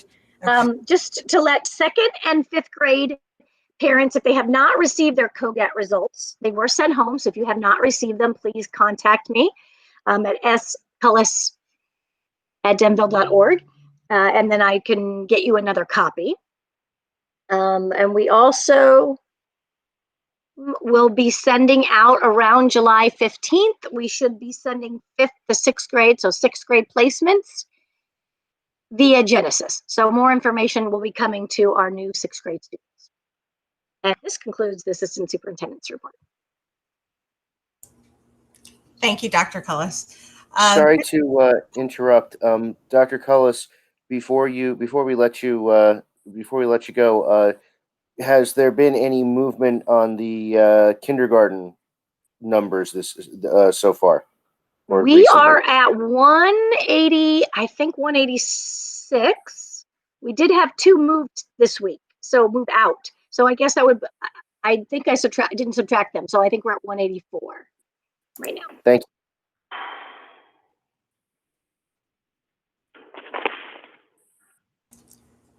Okay, Damaris, do you have any report for us today? I have two comments. The first one is the June treasurer's report and the board secretary report will be for approval during the August board meeting. It's still too early to approve them. We're still working on the end of the year's finance and closing out the year before we reopen July and have the reconciliation done. The other one is second marigold is on the agenda for tonight to be approved. And that was to increase interest income from the 18-19 school year by $25,000 in the 19-20 school year. Last year, 18-19, the interest income was $105,000, and in the 19-20, it is $159,000, an increase of approximately $54,000. And that was my second goal. And that concludes my report. Well, congratulations. That is a fabulous goal for the district. So we appreciate all your efforts in obtaining your goal. Thank you. I wanted to ask one question about that goal, Damaris. Was the base that you were getting the interest off of the base money, was it about the same year on year, or was there a significant change between the money we had in the bank one year versus the other? It was not about the base. What I did differently this past year, I opened up two different CDs and I negotiated the interest rate a little differently.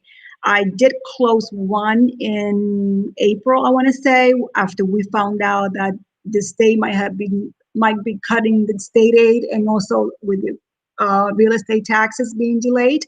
I closed one out and left one open. So the increase in revenue, interest income, was due to the CD that it was open in the last year. That's wonderful. Thank you very much. You're very welcome. Okay, as Mr. Lohr indicated in the chat, we are now going to open up for public discussion. It is 9:04. So if there are any members of the public that have any questions or comments that they'd like to bring to the board's attention, feel free to type or unmute yourself. And I guess we can see everybody. So I don't see any members who are not employees or Board of Education members. So seeing nobody else here, I'm also going to close it at 9:04. And we can move on to. I would do 9:05, Mrs. Wagner. Okay. Thank you. Works for me. And we can move on to old business action to be taken. Mr. Capella, would you mind moving us through that? Sure, I'd be happy to. If there are no objections under old business, I'd like to move items A and B. A are education reports, report of student enrollment for June, and report of the health office also for June. And B are minutes of our meetings from the work session meeting and executive sessions 1 and 2 from June 8th, and our regular session meeting and executive session from June 22nd. Second. Thank you, Mr. Lohr. Anybody have any questions or comments? Okay, roll call, please. Mr. Cass? Yes. Mr. Capello? Mr. Capello? Yes. Mr. Anderson? Yes. Mr. Lohr? Yes. Mrs. Gould? Yes, but I abstained from item B1. Mrs. Wagner? Yes. Damaris, I think you missed Mr. Cass, didn't you?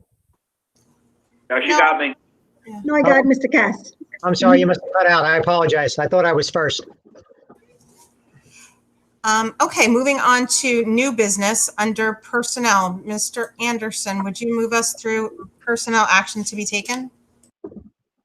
Sure. If there are no objections, I'd like to move items 1, 2, 3, and 4. In addition to item 1 on the regular agenda, I would like to add and make sure everybody notes on the addendum items 1N. These include obviously new hires, resignations, retirements, leave, extra pay, salary adjustments for item 1, as well as item number 2 is Damaris's merit goal that she spoke of in her comments, as well as the board approving a list of staff members to move their classrooms per the DEA agreement. Obviously, higher moving of classrooms for Riverview this year due to the annex opening, and then leave of absence for 1 employee on number 4. I'll second. Thank you, Mr. Cass. Questions or comments? I would just like to add a Go ahead, Mike. I was just going to add a congratulations for Eileen Musneski, if that's correct spelling. I apologize, or pronunciation. I apologize if it's incorrect. The teacher from Lakeview moving across the guy. Congratulations to her. That's actually what I was going to say. But the head teacher for Mr. McCabe, that's item 1B. That was the job description that we approved. I think it was it last month or the month before? I can't remember. It was back in the spring. This is for the Riverview Annex. Yes, but that's the job description we approved 3 months ago or whenever. Correct. Okay, thank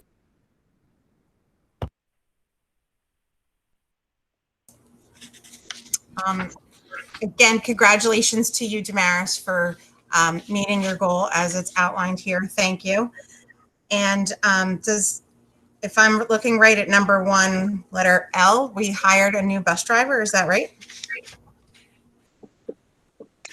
That is correct. This driver used to be with us a couple of years ago, left and now returned. Well, welcome back to her. Yes. They never leave for long. They always come back. That's right. We're too good. I believe we missed the congratulations for Elaine Gallagher on retirement. Right. Yes, we did. Thank you. No problem. Okay, if there are no other questions or comments, roll call, please. Mr. Cass? Yes. Mr. Capello? Yes. Mr. Anderson? Yes. Mr. Lure? Yes. Mrs. Gould? Yes. Mrs. Wagner? Yes. Seeing as Mr. Kim is not here tonight, Mr. Cass, would you mind moving us through finance? Glad to. Thank you. Wait, I think you missed skipping. Instructions and programs? Did I skip you, Katie? I apologize. I actually had unmuted myself in time. I apologize. Thank you, Mr. Cass. Yes, so if you wouldn't mind moving us through INP. Okay. If there are no objections, I move to vote on item 1 and 2, which are several workshops with expenses, professional development workshops for teachers at all 3 schools. And these are Teachers College Units of Study Phonics Summer Institute, Intermediate Virtual IMSE training. I'm not sure the IMSE is. That's that. Comprehensive Virtual IMSE training for 2 other people. And on the item 2 is revising the calendar for the 20 to 21 school year. I'll second. Those trainings are the Orton Gillingham, the multisensory reading. Gotcha. I think it stands for instruction in multisensory education is what I think it stands for. But it's multi-sensory reading for Orton Gillingham. Thank you.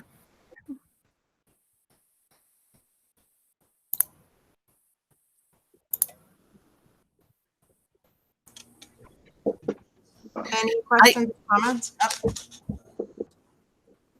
I don't think I saw the calendar. Oh, there it is. Sorry, I had missed the calendar before and I was looking for it. Dr. Forte, can you just remind the board what the change was?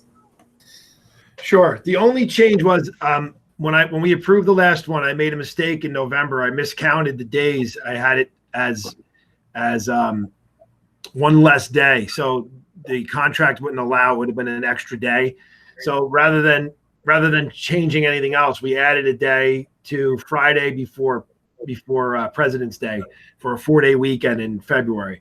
Now, the good thing about that is it gives us, we have 7 school closing days if we need them. If we could take that day back, as we always do, we have that listed as one of the days that we could take back.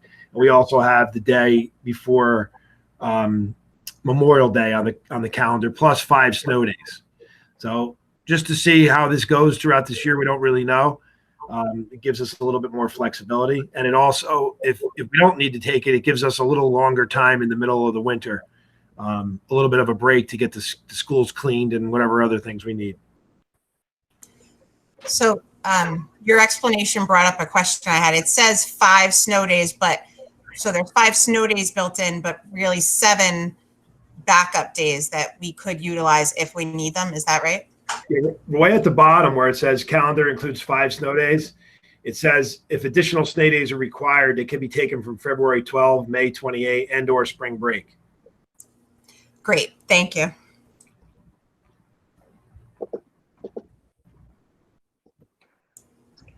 Okay, if nobody has any other questions or comments, roll call, please. Mr. Cass?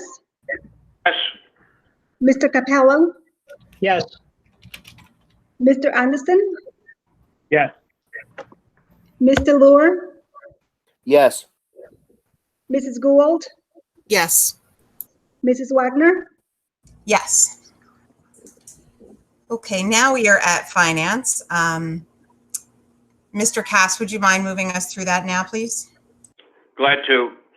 There are 6 items to move under finance. We ask the board to approve them as a block. Number 1, that the board approve the closed checklist in the amount of $185,165.29 for current expenses. Item number 2 is to approve Altitude Unlimited under the New Jersey contract M7000 data communications equipment contract to provide IT managed services and service support at an annual rate of $51,174 for the upcoming school year. Item number 3 is to approve the proposal from Altitude Unlimited under New Jersey State Contract M7000 data communications equipment to provide qualified field services at an hourly rate of $46.13 per hour for the upcoming school year. Item number 4 is to approve the Educational Services Commission of Morris County upcoming school year agreement and addendum for the bidding purchasing program in the amount of $6,020. Item number 5 is to approve students as listed to attend the programs and schools listed for the dates identified and tuition identified. You have students attending PGA Chambers, Epic School, Central Park School, another one going to Central Park School, and Lake Drive School. Item number 6 is to approve an amendment to the shared services agreement with the Township of Denville for Class 3 special officers. Update the agreement to include a 4th Class 3 officer at an additional cost of $42,000 for the 2021 school year. Second. Thank you, Mr. Lord. Comments, questions? I have a comment on number 5. The second student ID appears to be 1 number shorter than the rest of them. Is that an accident or is it supposed to be? I would double check that, Mr. Lure.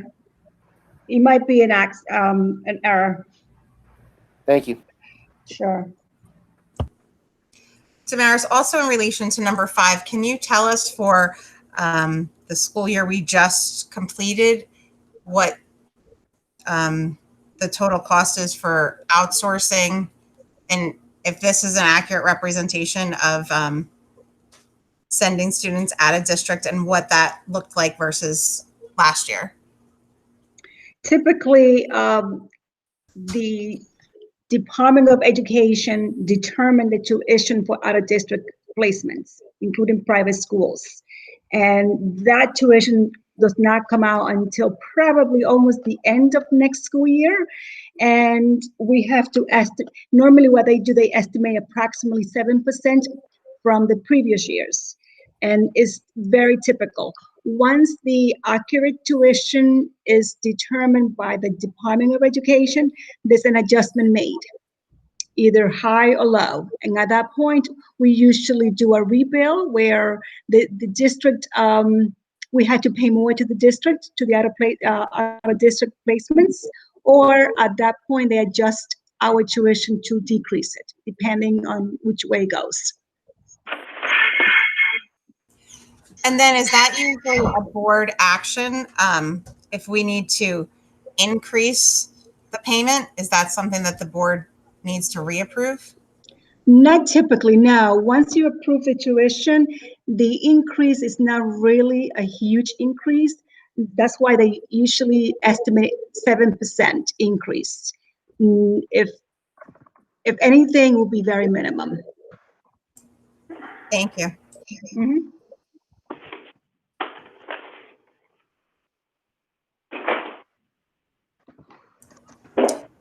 Can I have a quick question? Go ahead. Number 2, is that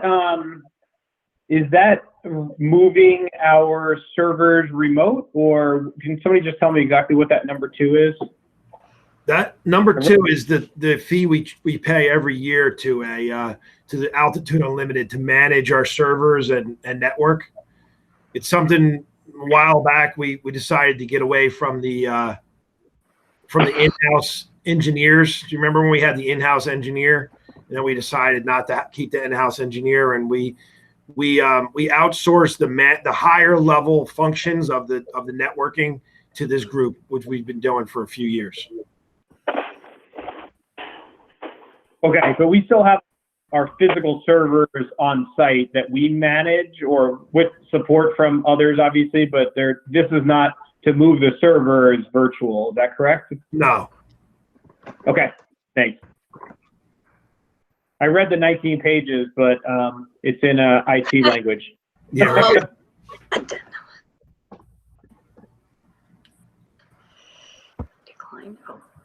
Dr. Forte, I know that there was some discussion about the Class 3 special officers and the total cost there. Can you just explain how it's changed from when we initially hired officers?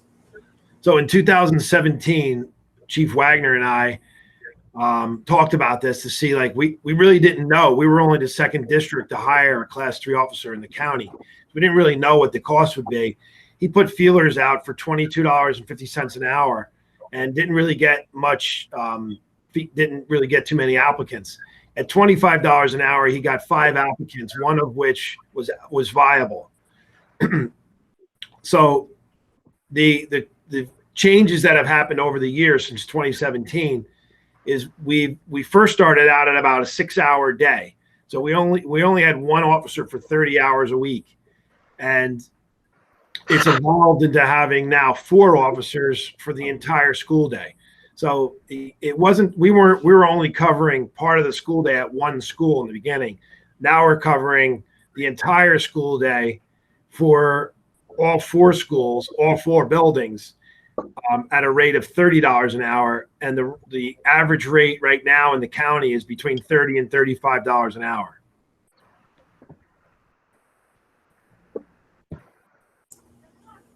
Okay, so it's fair to say that the hourly rate went up from initial hire in 2017, but also the hours significantly increased as well. Correct. Yes, the hours significantly changed to cover, the hours, the number of people too. This is the 4th one from one to 4. I remember this one at Riverview Annex that we're hiring will also be working in the office to answer the phone and the door, and will also be a crossing guard. Laura, this is Dino. Can I ask a question? Please. Steve, I was reading actually, apparently one of the governor's recent executive orders, he is allowing recently retired Class 3 officers to transition back to Class 2 to fill in gaps in the police forces. And I don't know if that's something you discussed with the chief or not, but I guess my question is, if we aren't able to hire somebody, do we have a plan B here? And you don't have to necessarily get into details, but I just wanted to kind of raise that point because they were talking about in the context of shortages on the other side of the police forces, I guess, because training academies have been closed and certain officers aren't able to move up. So some of these Class 3 officers that were in the pool might actually disappear. So we had a contingency, which would have been to hire an in-house security person. If you remember, during my presentations about Riverview Annex, I never said we were going to have a Class 3. I kept saying some type of security person, which could have been a retired officer working for us and not a police officer. So, but at this time there were seven applicants and 3 are viable, and the chief is ready to send me 3 candidates this week. Okay. Thanks.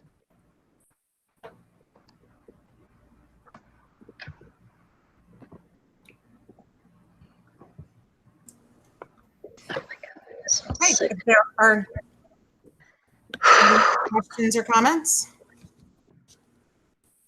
Okay, seeing none, roll call, please. Mr. Cass, Yes. Mr. Capello, Yes. Mr. Anderson? Yes. Mr. Lure, Yes. Mrs. Gould, Yes. Mrs. Wagner? Yes. Thank you. Okay. Mr. Cass, would you mind moving us through operations? All right, under operations, we have one item under transportation. I'm going to ask the board to approve to publish an advertisement for bid solicitation for the sale of 2 Freightliner buses. And they're 54 passenger school buses made in 2005.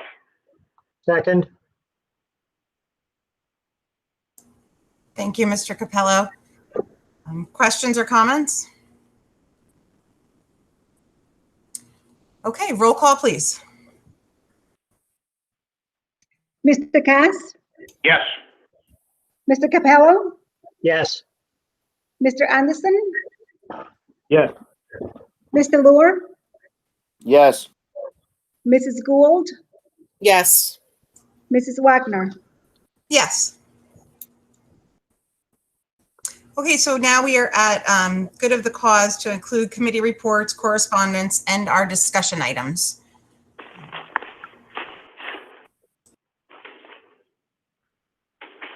I had one item that caught my eye on the some of the reports that were sent out with the package for tonight's meeting.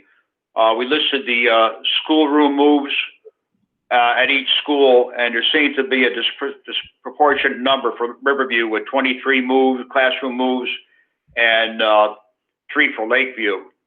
I don't recall seeing that many before in one year. I was wondering if you could give us any details on that. Don, they're moving around the entire building because of the annex. So they're going to be some of the people are moving across the street, but then some of the other rooms are going to be moving into different rooms. So that's why it's an anomaly this year just for Riverview. Yeah. Okay. And I guess, I mean, is that going to have any impact to our cost projections for the Riverview Annex? I mean, it's an ancillary cost, and it certainly makes sense. I mean, Damaris budgets money for extra pay, and that budget line was actually lower this year due to the fact that we didn't pay a lot of overtime kind of things during the COVID crisis. So, Damaris, if you want to add in if that's going to have a large impact to the budget. Now, we always budget extra pay for this type of movement every year. It's a common recurring expense, usually this time of the year. So it's already budgeted for. Thank you very much. Sure.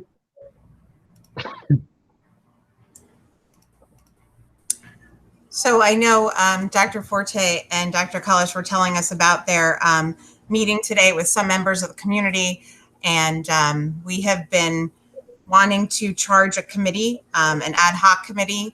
I know that we've been talking about a possible title having to do with equality. I didn't know if Dr. Cullis or Dr. Forte had any suggestions for the name of the committee. Dr. Cullis has a great name. You want to throw it out? Make sure I get it right. It's responsive practices for student equity.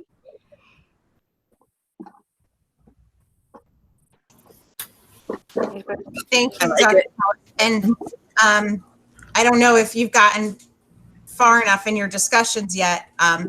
What type of community members and key players did you foresee having within the committee? We haven't gotten to that. I mean, we'll definitely have some of the people we talked with today, and we'll have some staff members, our affirmative action officer, people like that. But we haven't gotten to the point where we're ready to put out a list. But once you give us the names of the board members, we'll start from there and add on to it. And student equity, covers a lot of different things, and the responsive classroom practices, the responsive practices are really what we are working on through our character education program. It is if you look up responsive classroom, it is a model of how to do character, to how to roll out character education. And so we want to tie at it regularly in our day, and not like it's something here over on the side that we're doing a one-day PD on. And then student equity includes all of our students, but special focus on racial ethnicities as well as our LGBTQ population. So it covers all of, many different groups that we need to address. Thank you. I think Mrs. Gould, we had gone back and forth a little bit about you being on this committee, and Mr. Kim is not with us tonight, but he had also volunteered to be on this committee. So Dr. Forte, to answer your question, those would be the two board members. Yes, I am. Thank you. I am very excited about working on the committee. And I also, for full disclosure, I'm also a member of Denville Voices Against Racial Injustice. I'm not sure if everyone in the call knew that, but I figured I'd let you know. So I'm letting them lead the conversation from their side. And I'm doing my work within the board and on the committee to make sure that the community concerns are heard. So Damaris, as far as charging a committee, is there anything else we need to do? Do we need to vote on it? We don't vote on it. It's just you making the, there's a little bit of language. I mean, you can just say that you want this committee to go on and who the two members are from the board. Okay.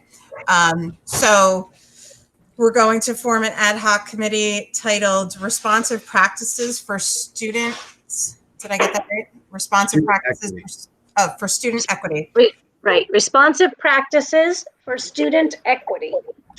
Okay. So that will be the title of the ad hoc committee, and the board members to take part would be Mrs. Gould and Mr. Kim. While we're talking about committees, Dr. Forte, you had mentioned that there's already a committee within the administration for the reopening plan, but that you're going to be adding members, 2 board members, and those 2 board members are going to be Mr. Anderson and myself. Yep. Okay. That sounds good.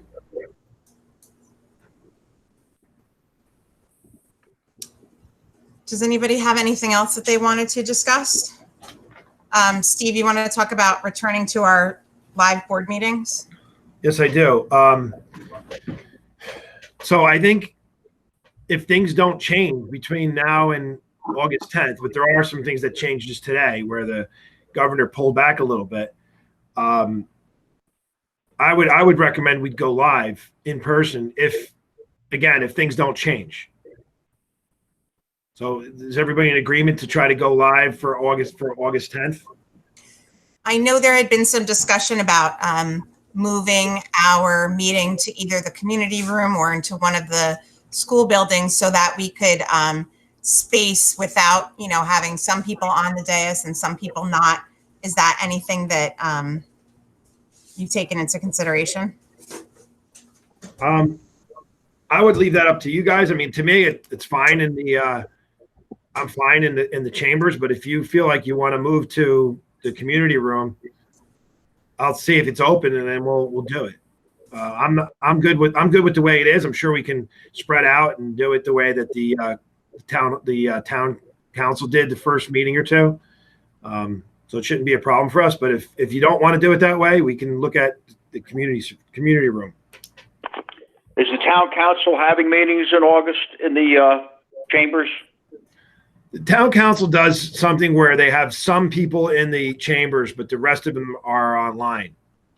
But they did have a meeting or two right in the beginning of the COVID crisis in the council chambers. If somebody asked me about that, we could return to our live meetings. It was a couple of days ago, and I haven't measured the distance between everybody, but I don't think it's 6 feet between each chair. No, so if we have meetings in there, would the township be requiring social distancing of 6 feet or more? Yeah, they put some chairs out in front and spread around the room, so it was like half the members were on the dais, the other half were down in front of the dais. And they had microphones for the ones sitting in the chairs below the dais? Yes, I believe so. Yeah. Well, I think whatever would be easiest from an operational standpoint to set up the communications there for the video, the microphones. I don't know if the community room would be easier, where you'd have everybody sitting maybe in a square with 6 feet between everybody. Damaris, would you mind checking with the town tomorrow, see if the community room is open on August 10th? Absolutely. All right, we'll go from there then. And then Steve, just so that everybody's clear, if anybody at any time becomes uncomfortable, they can participate. Our policies already allow for people to participate via call-in. Is that right? Yes. Okay. Hey, Laura, one of the things that I think it's Mike.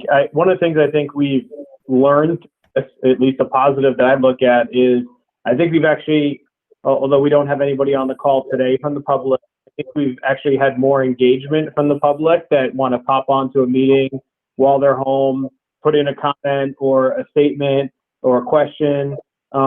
Is there any thought that the board can continue live streaming and allowing participants to come on and ask questions? I know it's a little bit of adds a little bit of a technical challenge, but I think it's been, talk about community engagement. I think it's a great way to engage the community in another way.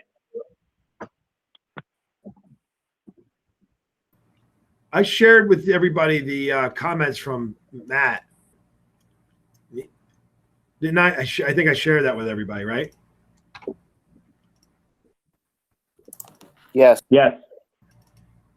So I believe we can do it. There's no reason why we can't do it. I am personally in favor of going back to doing it in one of the school buildings rather than the town hall, from not related to COVID-19. But if everybody else would prefer to have more space, then I'm certainly in favor of going to one of the school buildings. So I'm adamantly opposed to going to a school building for several reasons. One of them being often our meetings go late and we have to keep someone in the building to open to keep the building open, which causes issues. And we've set the tone of having it there for so long. And those of you that were on the board back then, there was some confusion, Don, if you remember back a while ago, where the board changed the venue several times. Sometimes it was at Lakeview, sometimes at Riverview, and people didn't know where it was. So I think having it either in the community room or the chambers really isn't an issue, because we'll just put a sign up. But once you move it to a different place, you always run into the issues of people who thought it was in one place and they weren't in the other. So I would really be opposed to moving it back to one of the buildings, and for those reasons. Yeah, I don't know what room you'd set it up in any of the buildings. I know a couple of times we've met in the library. I think we met in the cafeteria at Valley View a few times. So the community room, in terms of social distancing, would be very easy. Yeah, in our libraries, we've reclaimed the space in the libraries for educational purposes. So we don't have the space we used to have in the libraries anymore. They've been taken over by classrooms. They're just really not conducive for the large meetings. And the cafeteria was several times an issue, right? We never want to kick like the play out because we have a board meeting. We're trying not to do things like that. So having it here really just allows us to continue all the operations in the school and not have to bump basketball out. Do you remember back when we used to have to tell basketball they couldn't practice in the all-purpose room because the ball would make noise? And that's why it's great where we're at now. We don't run into any of those issues, and we never have to pay, not only pay them, but sometimes people don't want to stay, after they work until 10, they don't want to stay till 11. That's just the way it is sometimes. So that's why I think it's better here. I don't mind if it's in the community room. And Damaris will look into that tomorrow, and we'll make a decision from there. Great, thank you. We had also talked about an additional meeting in August and committee meetings in August, Steve. Is that something that you want to tackle tonight, or you'd rather wait until the 10th? Yeah, I don't think we need to decide right now. I think we're looking at a possibility of a second board meeting towards the end of the month in August. We may need that, just considering all the things that are going on with COVID. So let's look at maybe the 24th or the 31st, but on the 10th, we should be able to make that decision. And committee meetings on the 10th of August, before the board meeting. Okay, yeah, I just wanted everybody to kind of pencil that into their schedules, the committee meetings before the board meeting, and then either you said the 24th or the 31st for a tentative second board meeting in August. Right. Damaris, would you mind, would you ask the town hall about those two dates too, the 24th and the 31st? Yes, I will. So as of right now, we're thinking that we're tentatively saying the 10th is going to be in person at a town hall location to be determined. And if any board members feel uncomfortable or for whatever reason, they're welcome to call in. Yeah, we'll keep it going the way it is. So it'll be streamed on Google Meet. If people want to hop on a Google Meet, they can do that. Board members or the public. I just reviewed Matt's guidance, and that's exactly what he said, that it's okay to do as a hybrid.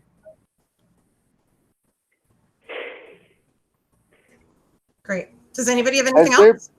Has there been any guidance issued on how long we would be allowed to do a hybrid type meeting, or because it seems to me that before this happened, there was a great deal of resistance at the state level to people calling in, and with COVID-19, all of a sudden, boom, it was okay. So it seems to me that this is something that could and should be continued, but has there been any guidance issued anywhere? When you mean called in, you mean the public or the board members? I meant the board members, but in this case, both, I guess.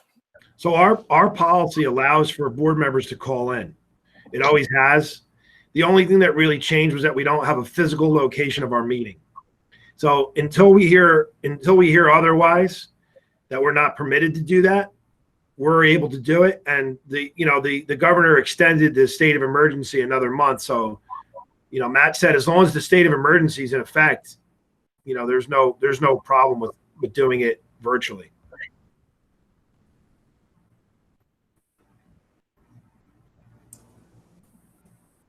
Laura, this is Dino. I just had a couple of things. That's all right. Please. Okay, thanks.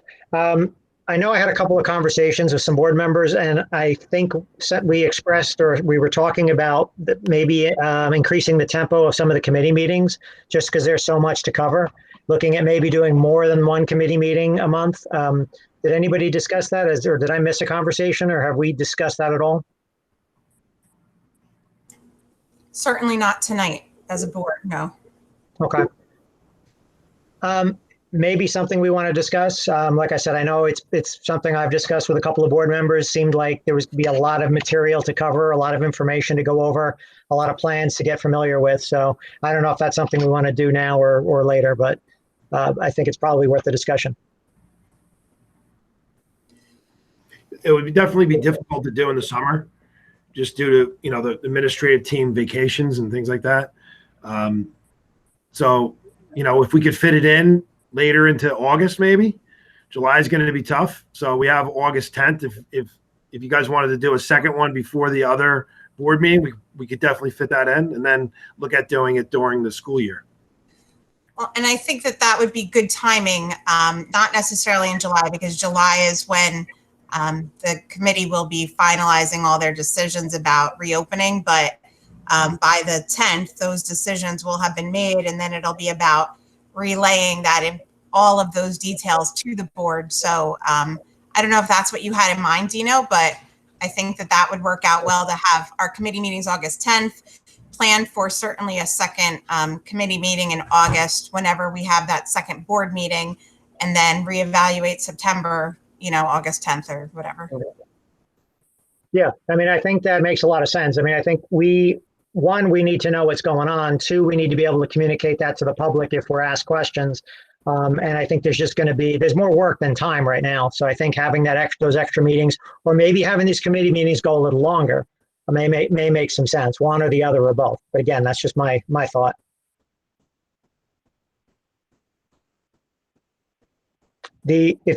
If I have the floor for one more sec, I'll just bring you guys up to speed on some developments. In New Jersey school boards, we had the delegates assembly virtually last Saturday. There were 2 resolutions that were voted on that do affect Denville, because we are part of a send-receive relationship with Morris Hills District. One is school boards is going to be advocating for districts that fall below a certain percentage. Used to be 15% of your students. If you fell below that level, you would no longer have representation on the regional board. They're going to advocate for that percentage to go down to 10%, because there have been some districts where their enrollment's fallen to the point 13, 14%, and all of a sudden they've lost their representation at the regional board level. That resolution was passed. The other one, which is interesting because this actually occurred in our situation, is that when a regional board member resigns, it isn't the town or the board, the local board, that would appoint the replacement. Up until now, it's been the regional board will decide who that replacement is. A resolution was passed that would allow that decision to come back to us. So in our situation, if one of our Morris Knowles board members resigned, instead of the Morris Knowles board members getting together and deciding who the replacement would be, that would come to us. We would interview and pick a candidate, and then we would vote on that candidate to replace the person. That resolution was also passed. So that's it. Thank you, Dino. You definitely give us a lot of time, and I'm glad that these last few meetings have been virtual, and maybe that's something they will continue, but we appreciate you going and representing us. No problem. Does anybody have anything else? I just have another comment when it comes to the reopening of schools. Our transportation committee was a shoot off of a group that was looking at how can we eliminate bus routes with our current policy. Sergeant Jackson, who is the traffic officer in our town, spent some time with Damaris and our transportation team, and they are not recommending any bus route reductions due to unsafe road conditions for walking. So we're stuck with the bus routes we have. We won't be eliminating. I won't be recommending any elimination of bus routes. So that's one of the challenges in reopening is going to be dealing with transportation. But at least that's something we crossed off, and now we're moving on to the next thing.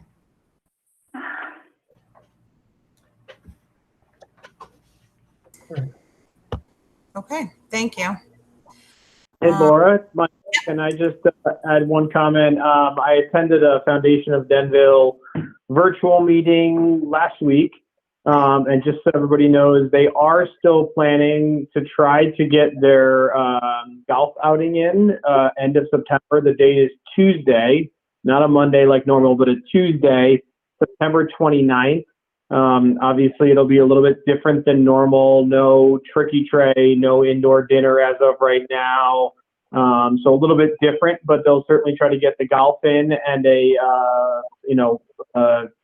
premier or upscale barbecue outdoor dinner of some sort. So more details to come, but the foundation is continuing to try to plan their golf outing. They also plan to have the normal teacher grant application process like they do every year. They don't have any plan to change that necessarily right now. So I just want to give the update on the foundation. That's good news, Mike. Thank you. Before we go any further, I don't recall, did we cover the addendum under personnel? Yes, we did.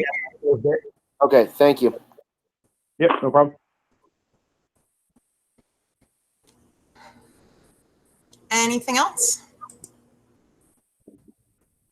Okay. So it's 9:48. That's what I have. We're going to open up the meeting to public comments. And again, I don't think I see anybody here that isn't an employee or a board member.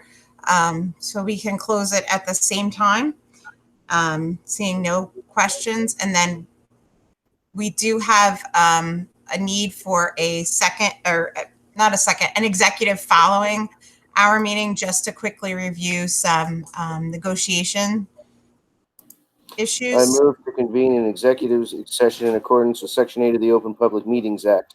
Purpose of this closed session will be to discuss negotiation issues. Minutes of this session will be made available to the public when the need for confidentiality no longer exists.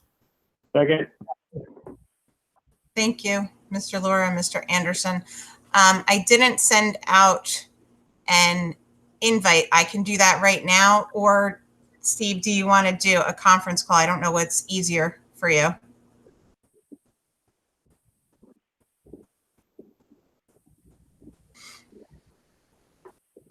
Oh, sorry, I was muted. I'll send you the conference call thing right now. Okay, great. So if everybody could just hop back on that conference call. And as far as the public is concerned, when we come out of executive session, there will be no voting on any other topics tonight. So we won't be taking any action on anything. Okay, so we're in executive and We need to, who's in favor of executive? Did we do that, Damaris? Yes. Yes. Mr. Lure, yes, and Mr. Anderson seconded. Thank you. Yes. All those in favor? Thanks, Mike. Aye. Aye. Aye. All those opposed? Abstentions? Okay, so we are in executive and we'll talk to you all in a minute. Thank you. Thank you. Damaris, I'll send you the times for the minute. Do you need me in the executive session now? No, I'll send you the times. Perfect. Okay, thank you. Thank you. Have a good night. You too.